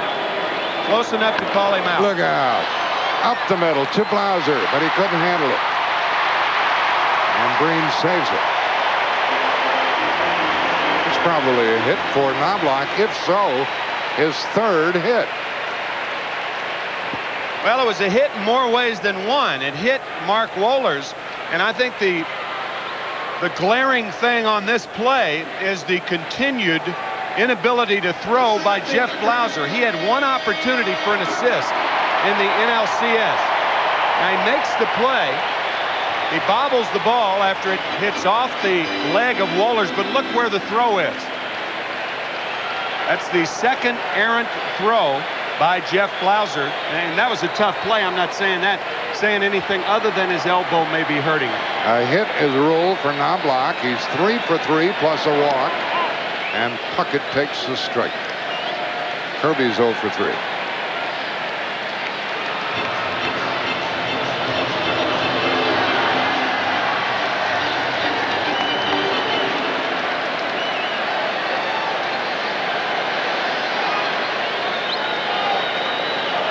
Minnesota Twins have had men on base in each inning.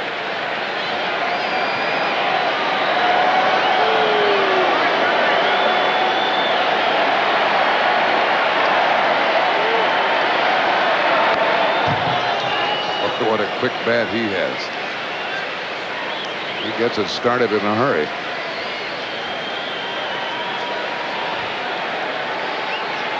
Strike 2 the count. 55,000 plus on hand.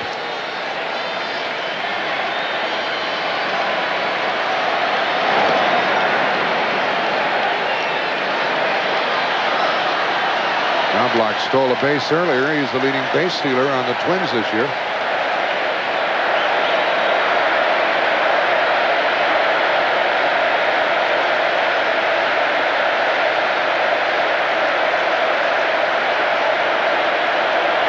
Minnesota fans having lots of fun, taunting some of the Atlanta Rudies.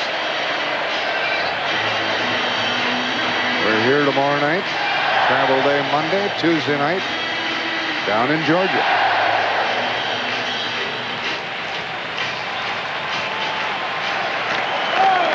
President of the National League, Bill White, on hand.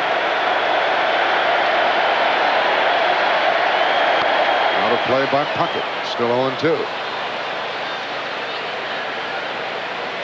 Scoreboard clock here coming up on 10 o'clock local time.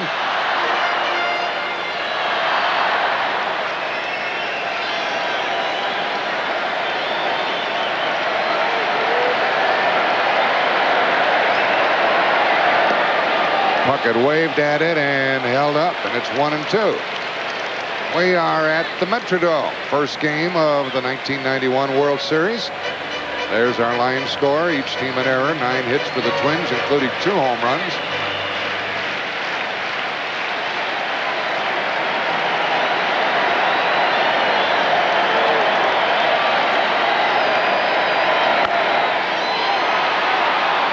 One out and no other play as Knobloch went in hard at Blauser. Some double play combinations would have pulled off two there, Tim, I think. Well, we talked about it early. Their motto, work hard and play hard. You saw Glavin come into Olsen hard earlier, and this is how Chuck Knobloch takes Jeff Glauser out of the play. All you have to do is make him look like you're going to take him out of the play. You as the runner, you have to be able to touch the bag. You see Knobloch reaching for the leg, Glauser jumping up, and his mission was complete. So the runner Puckett at first with two out, and the batter Silly Davis. He's been given a walk this evening, 0 for 2. Wohlers can throw the ball past batters. And as soon as he refines his skills, he'll be a big part of this Atlanta pitching staff.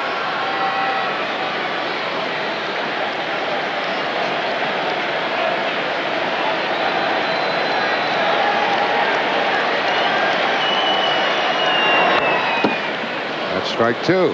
When Bobby Cox came to the Atlanta Braves, actually came back to the Atlanta Braves from the Toronto Blue Jays, and he said his first line of business was to get pitching into the organization, and has he ever done it? He was the general manager from '86 until the middle of last year when he took over as the field manager, replacing Russ Nixon. And that's an idea of how hard Wohlers has been throwing, a 96-mile-an-hour fastball. So Chili Davis has to gear it up. 1 and 2.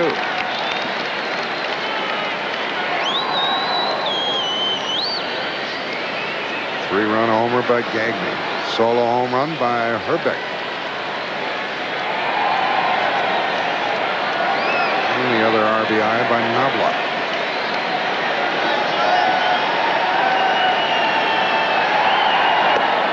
Nothing fancy about Wohlers' pitching. He's a hummer, 2 and 2.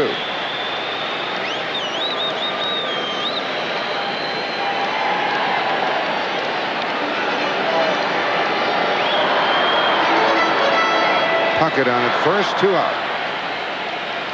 And the on-deck hitter, Brian Harper.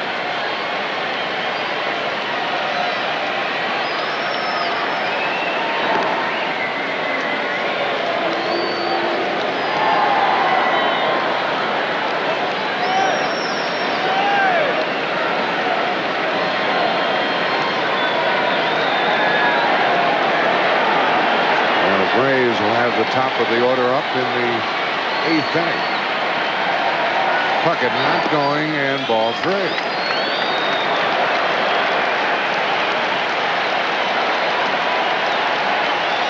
At the end of tonight's game, Tim McCarver and I will select the Chevrolet Most Valuable Player of the game.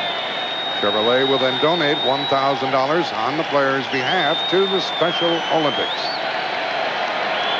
Sid Green drops behind the runner.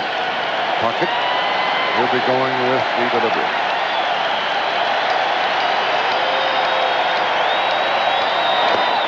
And a strikeout for Wohlers, his first. 1 left for the Braves, their 5th. Or excuse me, for the Twins, their 5th. And we played 7, and it's 5-1 with Minnesota on top. Power. Applied intelligently, its effects are magnificent. Witness the Oldsmobile Cutlass Supreme. Powered by the world's largest 24-valve V6 engine and an electronic transmission. It's a car designed to provide a more intelligent standard of performance, measured not simply in miles per hour, but by a slightly different gauge, miles per gallon. Oldsmobile, the power of intelligent engineering. The savings are big during Sears National Hardware Sale. This Craftsman 3/8-inch variable speed drill is a great buy.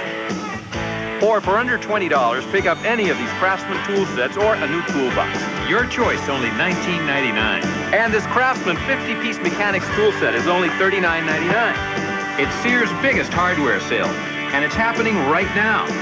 And there's a whole lot more, so get to Sears National Hardware Sale today. Who's got the marketing plan? I do. Sales forecast? Right here. Presentation boards? Murphy's got them. Where's Murphy? This is the final boarding call for Delta Flight 60. Maddie Klein knows careers are writing on Delta flights. Mr. Murphy? Yes. Better go. Nobody told me you had a cast. Nobody knew. Passengers should now be on board. Maybe that's why more business people fly Delta than ever before. Mr. Murphy, you have a nice trip. Thanks. Already had one.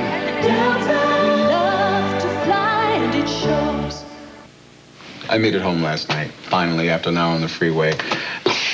The light bulb blows. Okay, get up on the ladder. And while I'm up there, the phone rings. I gotta come back down the ladder. This guy's promising me big savings if I leave AT&T. No way. Big savings. So I tell him, listen, I'm not paying a lot now. With AT&T, I don't have to question, I don't have to worry about my long distance. Give me a break. They're just not AT&T.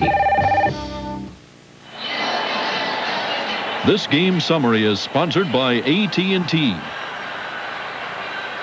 After Knobloch drove home the first run, Greg Gagne hit a 3-run homer, Herbeck a solo clout, and Ron Gant has driven in the only run for Atlanta. We have played 7, and the Twins are on top 5-1. Jack Morris, a strong performer. He's only thrown 86 pitches. Looks like he's primed for another complete game, Tim.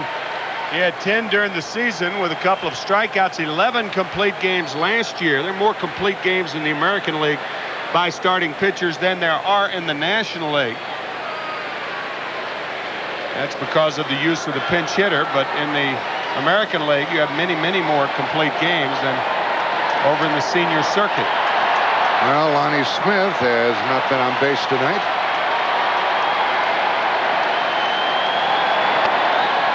And ball 1 to him.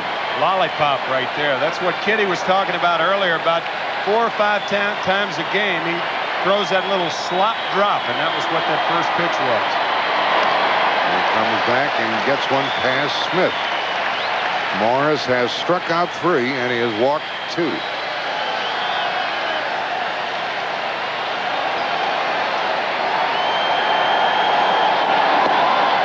Ball 2.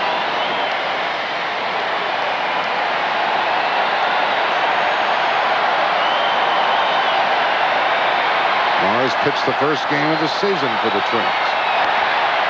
Then he earned his way to the starting spot in the All-Star game. Then he won 2 games against Toronto in the championship series. And he ended up winning 18 games for Minnesota. 2-2 to Smith. 3-2. Now that was a real slip pitch right there. Jack Morris slipping on the rubber. There is a pitch that pitchers do throw, and they call it a slip pitch, but you're not supposed to deliver it like that. It appeared that Jack lost his footing coming off the rubber, and it was ball 3.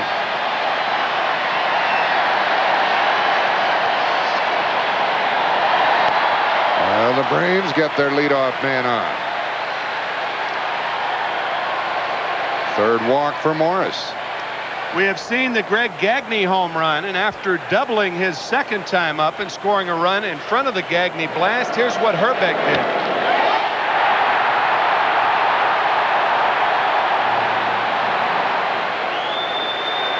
So a good night for Ken Herbeck.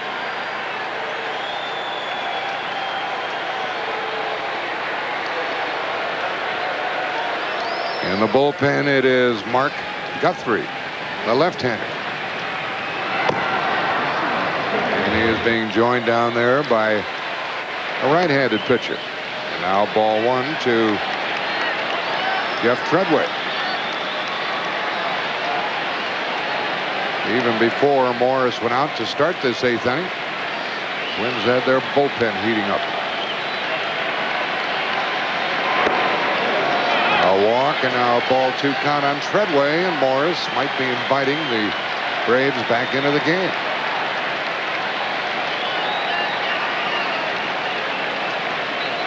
Mike Pagliarulo out to talk to Morris to give Aguilera a chance to warm up. He has joined Mark Guthrie down in the Twin bullpen. There's Rick. The left-hander is Guthrie. Morris back with a strike, 2-1. Treadway 1 for 3, and he has scored the only Atlanta run. We're in the 8th inning.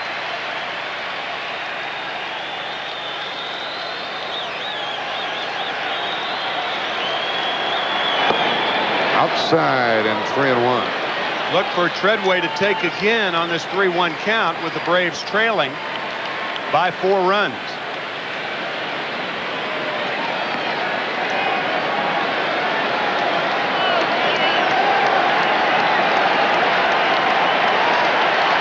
A walk to Smith. And behind the runner at first, and ball 4.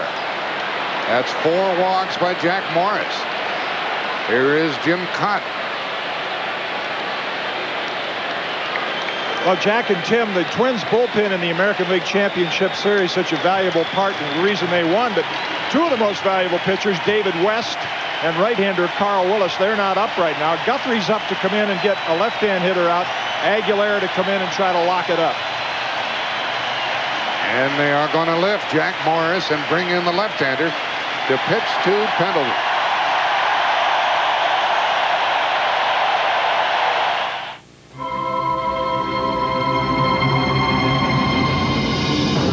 For centuries, mankind has looked to the heavens for the extraordinary.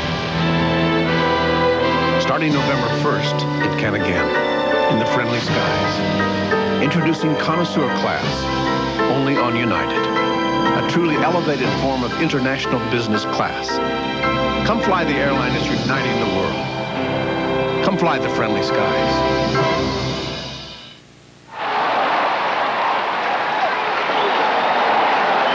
Whenever I'm out there on the mound, I have to use my head as well as my arm. That's why whenever I get a headache, I reach for Advil. Just 1 Advil is as effective as 2 regular-strength Tylenol acetaminophen. When it comes striking out headaches, Advil's a winner with me. Advil, advanced medicine for pain. Recently, this couple walked out of Little Caesars with extra pepperoni and extra cheese without paying for it.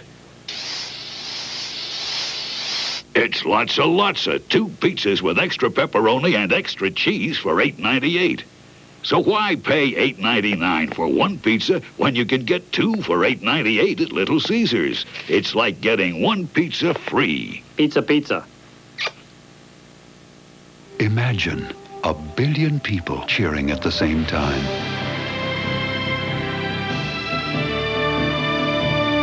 It will happen next year. The 1992 Olympic Winter Games are coming to CBS. Share a moment with the world. Things are happening here with 2 walks given to the Braves in the top of the 8th, causing Jack Morris to be lifted for Mark Guthrie, the left-hander. 2 on and nobody out. Can you believe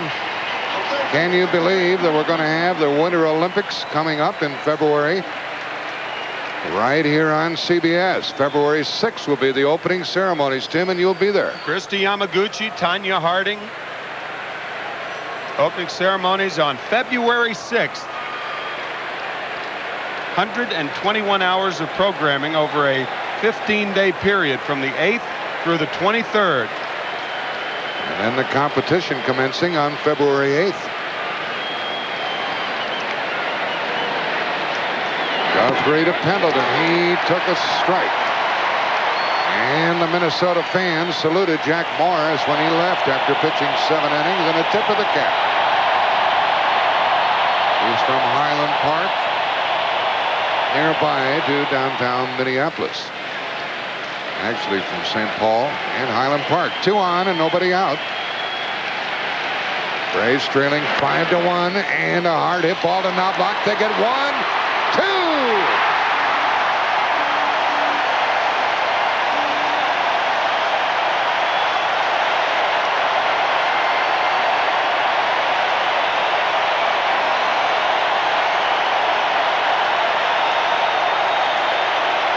Well, that slows that down, doesn't it?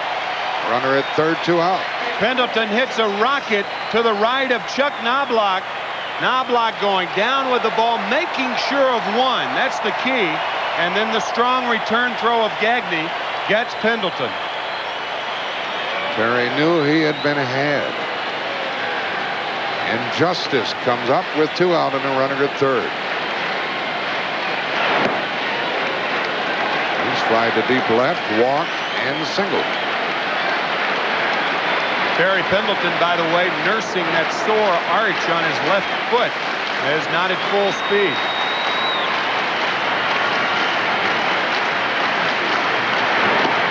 Guthrie got him, now falls behind Justice. The lone runner now is Lonnie Smith, third base, 2 out.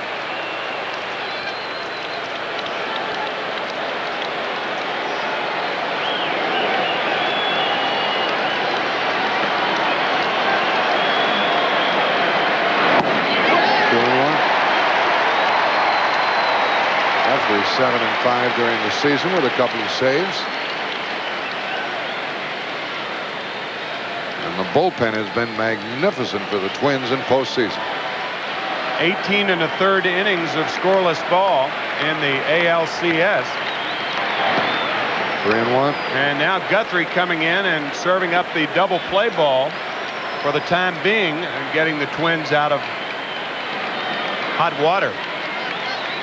So they haven't allowed any earned runs in more than 2 full games. Ball for the third walk of the inning. How important was that double play? 2 on, 2 out.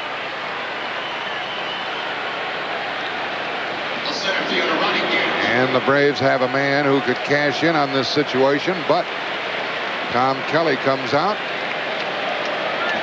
And he'll probably go to Aguilera. Yep, that's the call. Well, Guthrie did a good job on Pendleton, but then he lost Justice, and the Braves are still in business. In America, your car is not just something you own. It's a part of your life. To give your car complete protection, Texaco has developed Haviland Formula 3 motor oil. With not one, but 3 kinds of protection against heat stress, starting friction, and engine dirt. Haviland Formula 3. Add more life to your car.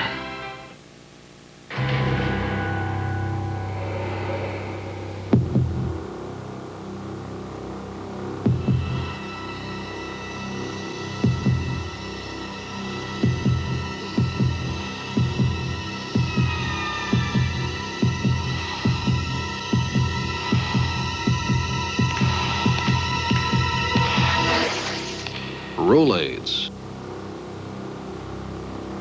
Now that spells relief.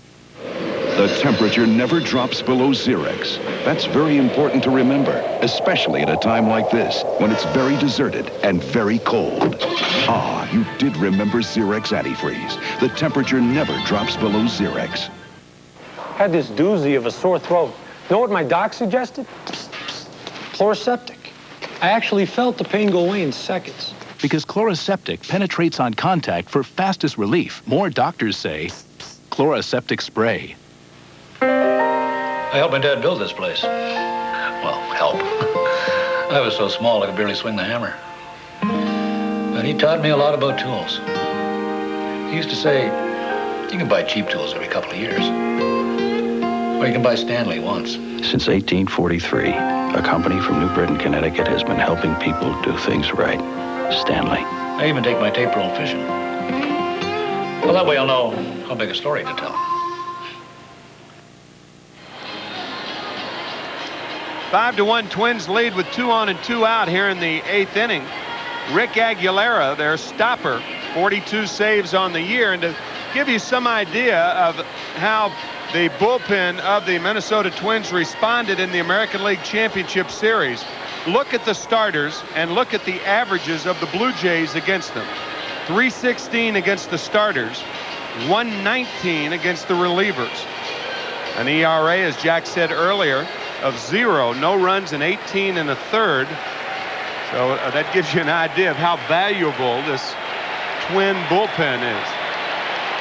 And let's watch this classic baseball battle between the good pitcher, Aguilera, and the good hitter, Ron Gant. First and third, 2 out, 8th inning, 5-1 Twins.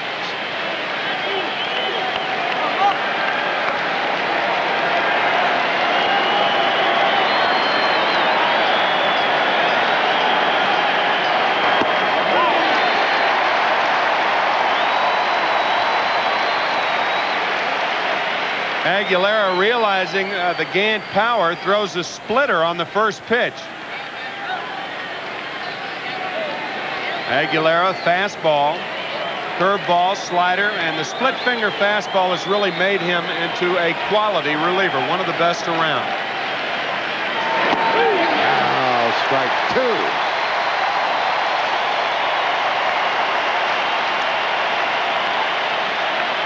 So a splitter to the fastball. And he has Gant backed up.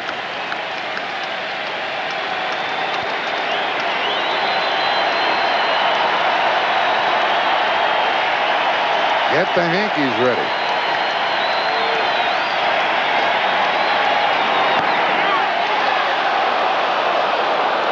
Almost.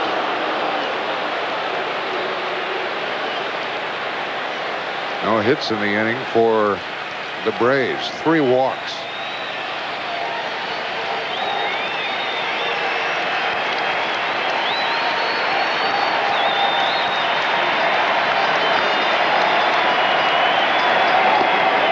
Two and 2.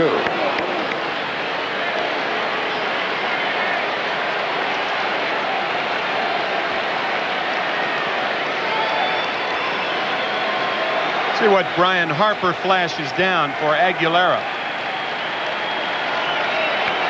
Fastball away. And into left field, and that's a hit and another run for Atlanta. And the tying run will come up. Gant gets his 3rd hit of the night. Drives home a run. Makes it 5-2. Lonnie Smith crossed the plate. That run charged to Jack Morris, the starter. Gant, such a key man because now Sid Bream representing the potential tying run. Fastball really in a pretty good spot. And Ron Gant hammers it to left. Second RBI for Ron Gant. The only time they got him out was on a fly ball to deep center. Now it's Bream 0 for 3. Tying run at the dish. And he popped it up into center for Puckett. That takes care of the Braves in the 8th inning. The Twins' lead has been cut to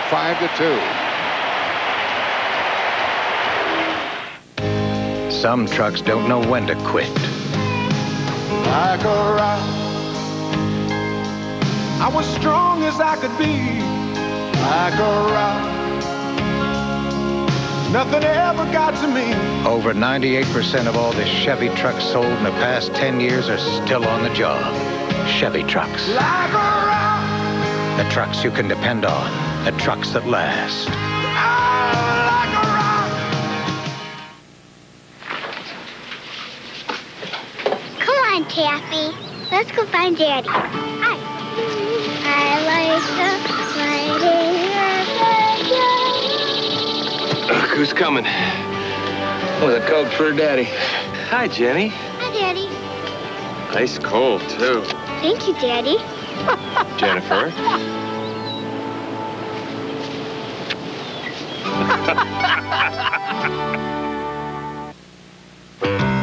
The IBM Laser Printer 10 can print 700 pages without reloading. 3 times more than the leading laser printer. They just don't stack up. The new IBM laser printers put you pages ahead.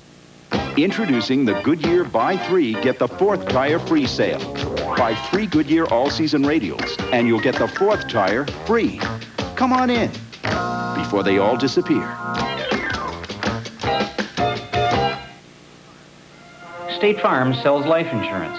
And when we start you out with a life insurance plan, our job is just beginning.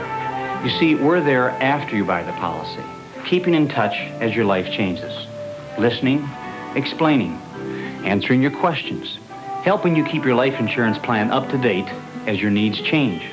State Farm agents are there to start you right, and we're there to keep things right for the people you love. State Farm sells life insurance. You are watching the World Series on CBS. 5-2 Twins, bottom of the 8th. Interesting in the early part of this series to see how the scouting reports tell Twins pitchers what to do with Ron Gant. They think they could keep the ball down and away, but look at the plate coverage. That's twice he's gone out and done that with that pitch. I think you'll see an adjustment in the upcoming games. Now it's a new pitcher for Atlanta. Into the bottom of the 8th, it's Mike Stanton. He is the 4th hurler of the night. Leibrandt, Clancy, Wohlers, and now the lefty Stanton. Batter is Brian Hunter.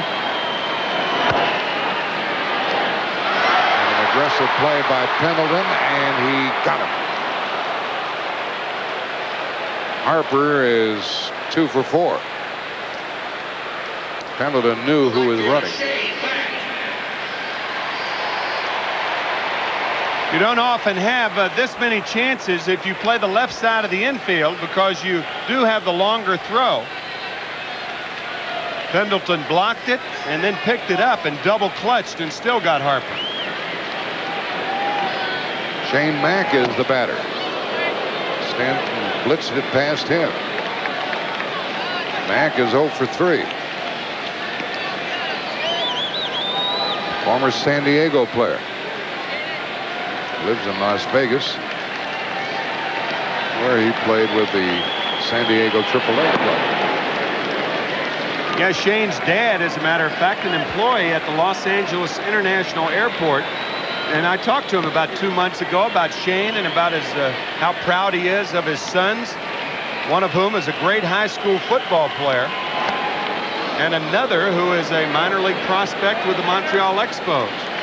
He would have, his dad, that is, would have preferred Shane go to college and play football. That was his first love. His father's, not Shane's.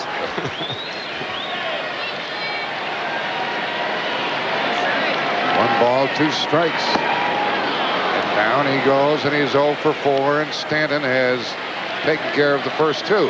This copyrighted telecast is presented by authority of Major League Baseball, but may not be reproduced or retransmitted in any form without the express written consent of Major League Baseball.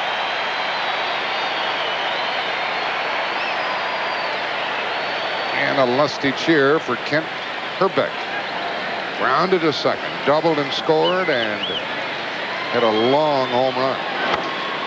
Out of play.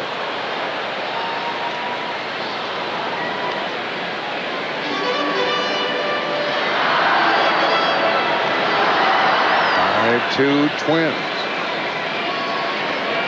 1 in the 3rd, 3 in the 5th, 1 in the 6th.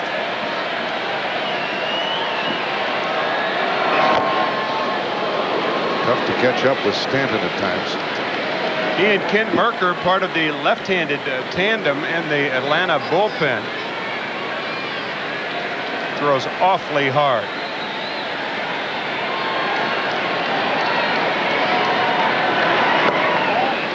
1 and 2. Atlanta didn't score until the 6th. Got another in the 8th. They have left 7. Not getting much from Terry Pendleton and others. 2 and 2.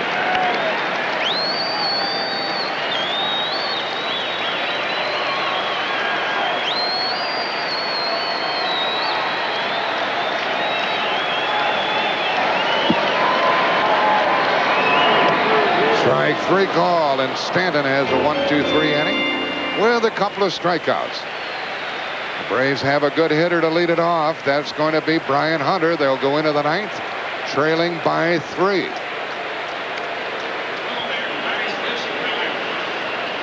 You're traveling through the weightless environment of Nike Air Flight. Next stop, the flight dimension.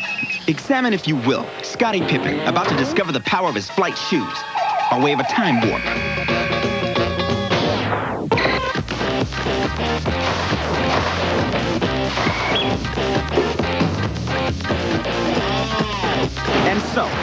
gets a lesson in the flight dimension.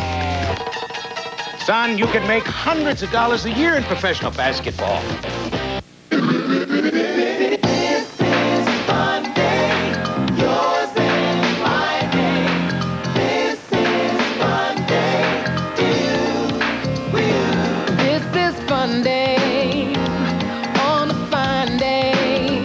Something happens between the weddings and birthday parties.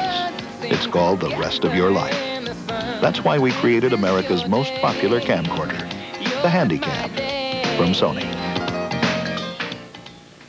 What's going on at McDonald's today? We've got fast service, good prices. Guys, you just gotta check this out. This is a pretty good deal. What does doing whatever it takes mean? That means when a customer leaves the building, they're happy. No onions, no problem. That's gonna make the customer happy. That's what we're gonna do. No matter what. You ever wait on your parents? All the time. If I can please them, I can please anybody. There's a little spot right there. Have you ever made a mistake? Gosh, yes. Everybody makes a mistake. I feel terrible, and I just try to fix it fast. Whatever it takes. That's McDonald's today. How would you like a new car warranty so complete? It covers your car from bumper to bumper. Every nut, every bolt, every part, with no deductible for 3 years or 36,000 miles. We thought so. That's why it covers the Chevy Lumina and every other Chevy we offer. The cars more people depend on. That's today's Chevrolet. Into the ninth we go. 5-2 Twins. They've out-hit the Braves 9-6. And due up for Atlanta is, first of all, Brian Hunter. And Hunter is 0 for 3. Rick Aguilera on the mound. Misses ball 1.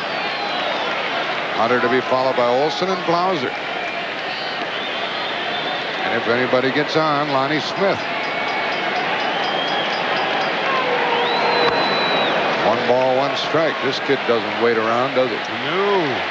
12 home runs during the regular season and only 272 at-bats. Talk to the coaches of the Atlanta Braves. They talk about his instincts being terrific on the bases. He's a strong young man. Appears to have a bright future with the Braves or another club. Aguilera gets ahead on the count. Aguilera gave up a base hit in the 8th. We've got the final out with 2 Braves on base. American League umpire Rich Garcia up here in the booth with us in case anything untoward goes on down in the field. And to the shortstop, Gagne, for the first out in the 9th.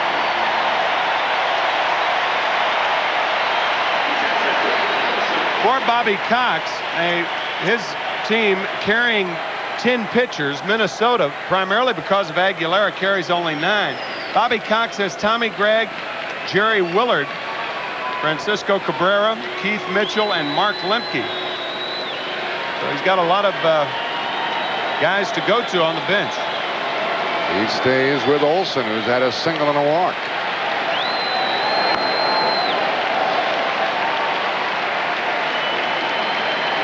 Five-2 Twins in the 9th.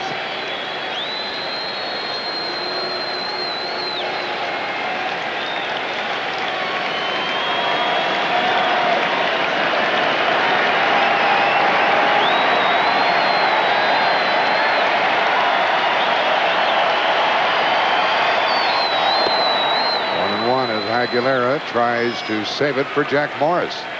Tonight's telecast was produced by Rick LaCivita, directed by Joe Assetti. The pregame show produced by Mike Arnold, directed by Bob Matina. The senior producer of CBS Sports is Ed Gorin. Executive producer CBS Sports, Ted Shaker. And 1 ball, 2 strikes to the Atlanta catcher.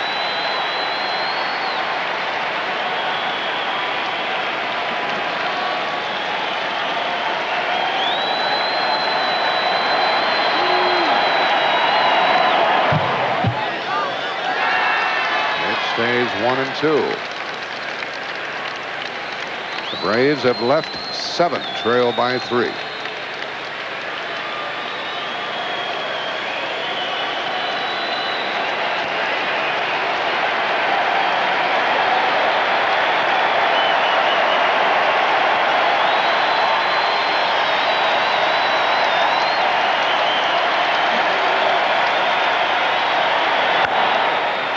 Gagne scoops.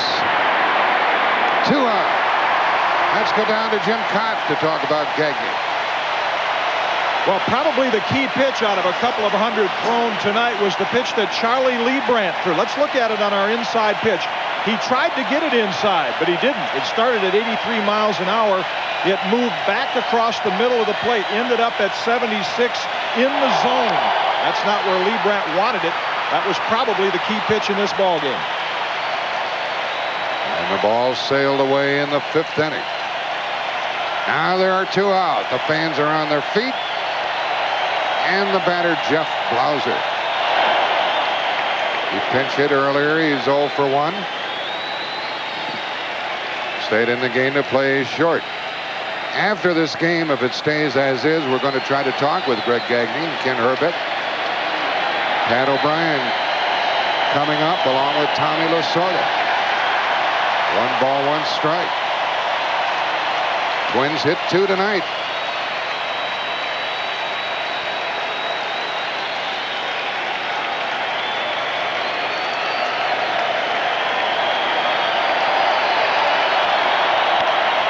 That ball into left for Gladden. And the Twins have won the first game 5-2.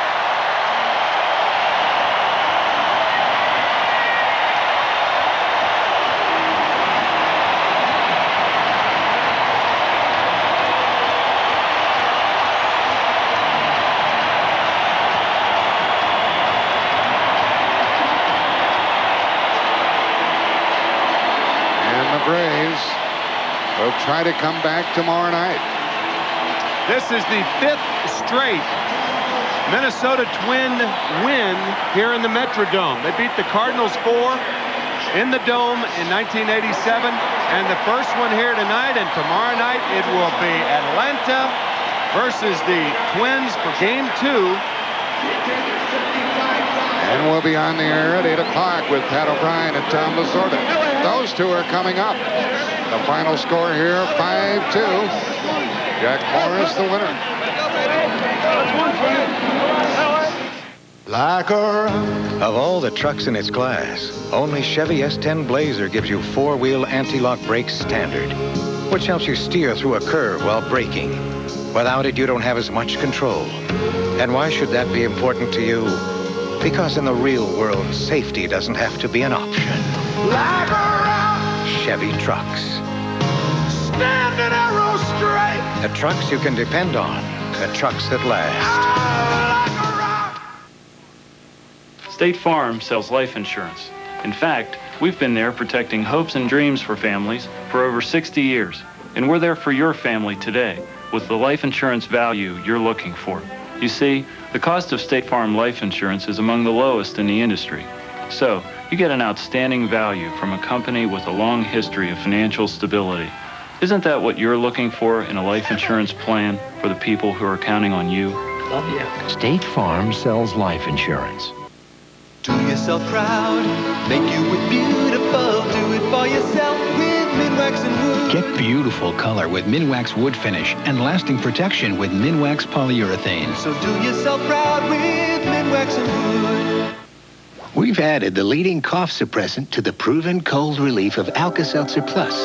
So now you can relieve your cold and cough together. Introducing Alka-Seltzer Plus Cold and Cough Medicine. 2 kinds of relief from only 1 medicine. Radio Shack, America's technology store. The world listens to Radio Shack, and you can listen to music anywhere with this portable CD player at our lowest price ever. Or listen to the real-life drama of emergency, public service, aircraft, weather, marine bands, and more with this realistic scanner. And you can buy either on sale for only $119.95. Great selection, superior service. Radio Shack, America's technology store since 1921. Nobody compares.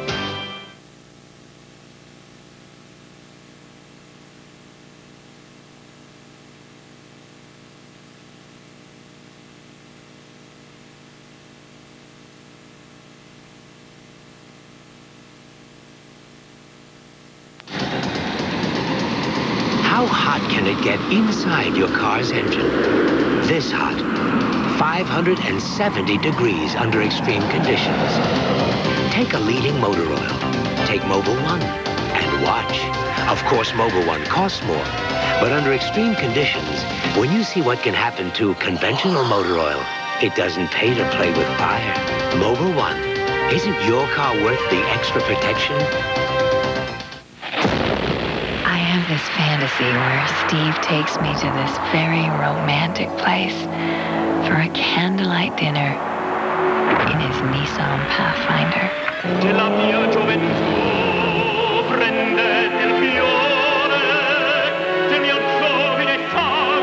We sit at a table for two that has this really nice view.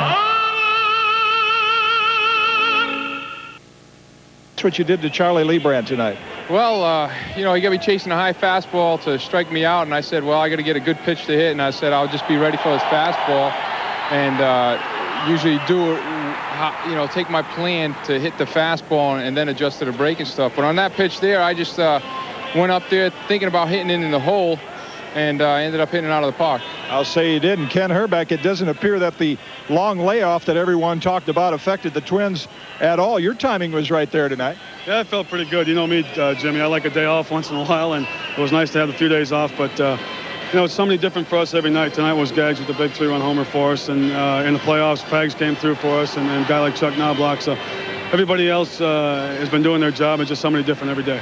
All right, a big night for the Minnesota Twins. These two guys were a part of it. Let's go back to Pat O'Brien. All right, Kitty, gentlemen, thank you. Congratulations. Tommy, your views on Game 1?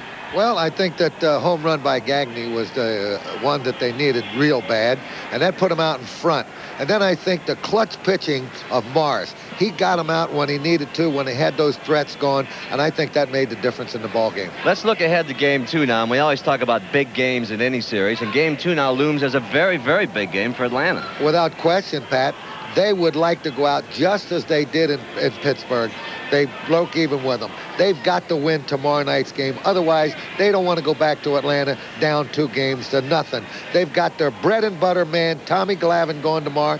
This is the guy they want to depend upon. He's the Cy Young Award candidate for sure. And believe me, he's going to have to give them a good performance because this team likes to bat against left-hand pitchers. All right, we'll be back from the Metrodome here after a commercial and a word from your local station. Stay with us. Some people perspire. We sweat. The only protection for us? New Ara XX Sports Scent. It's the only leading sports solid that doesn't leave a white flaky mess. New Ara XX Sports Scent helps keep us extra dry. Now Wendy's has 9 choices for 99 cents each, like a junior bacon cheeseburger, biggie fries, and baked potato, plus a new Caesar side salad and junior cheeseburger deluxe, all on Wendy's super value menu. With what things cost, it's nice to get a break once in a while. Can you find the drug pusher in this picture? It's hard to believe kids this young are at risk because someone their age may be offering them drugs. Someone they think is their friend. Talk to your kids about drugs. Tell them that anyone who offers them drugs is not a friend. I'd like the filter lights, please. The hundreds. Soft pack? The thin ones. In a box. The menthol kings? Yeah, the green guys. Every day, 500,000 American kids buy their cigarettes from a friendly neighborhood pusher. The 100. Soft pack. I'd like the filter lights, please. Hey, 2 packs. Wouldn't want to run out. Vending machines don't know any better. But what about the rest of us?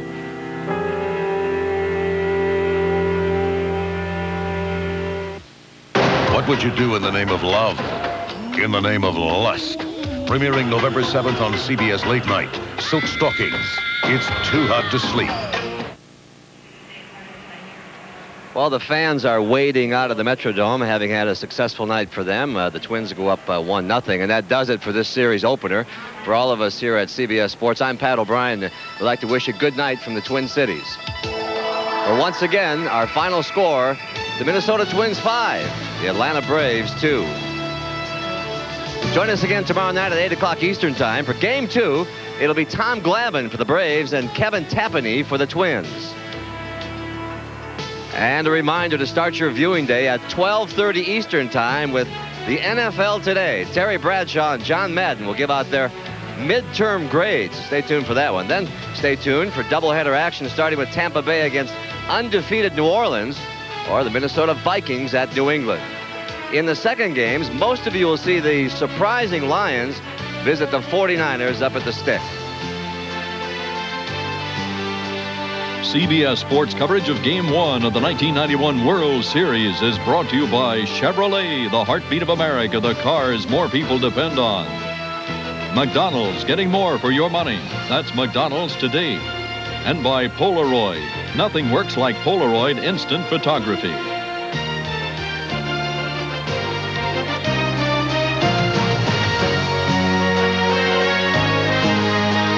You have been watching the World Series on CBS Sports, the home of baseball's biggest games.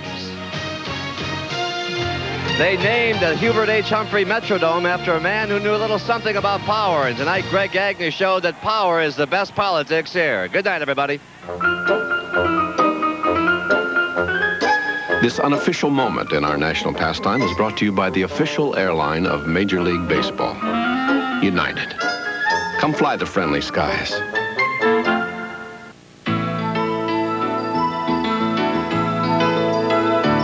To learn more about this great tradition, the World Series in baseball, the Library of Congress suggests these books: The History of the World Series by Gene Shore, and Once More Around the Park, a baseball reader by Roger Angel. These and many other interesting books are available at your local library and bookstore. Visit them. They'll be happy to help you read more about it.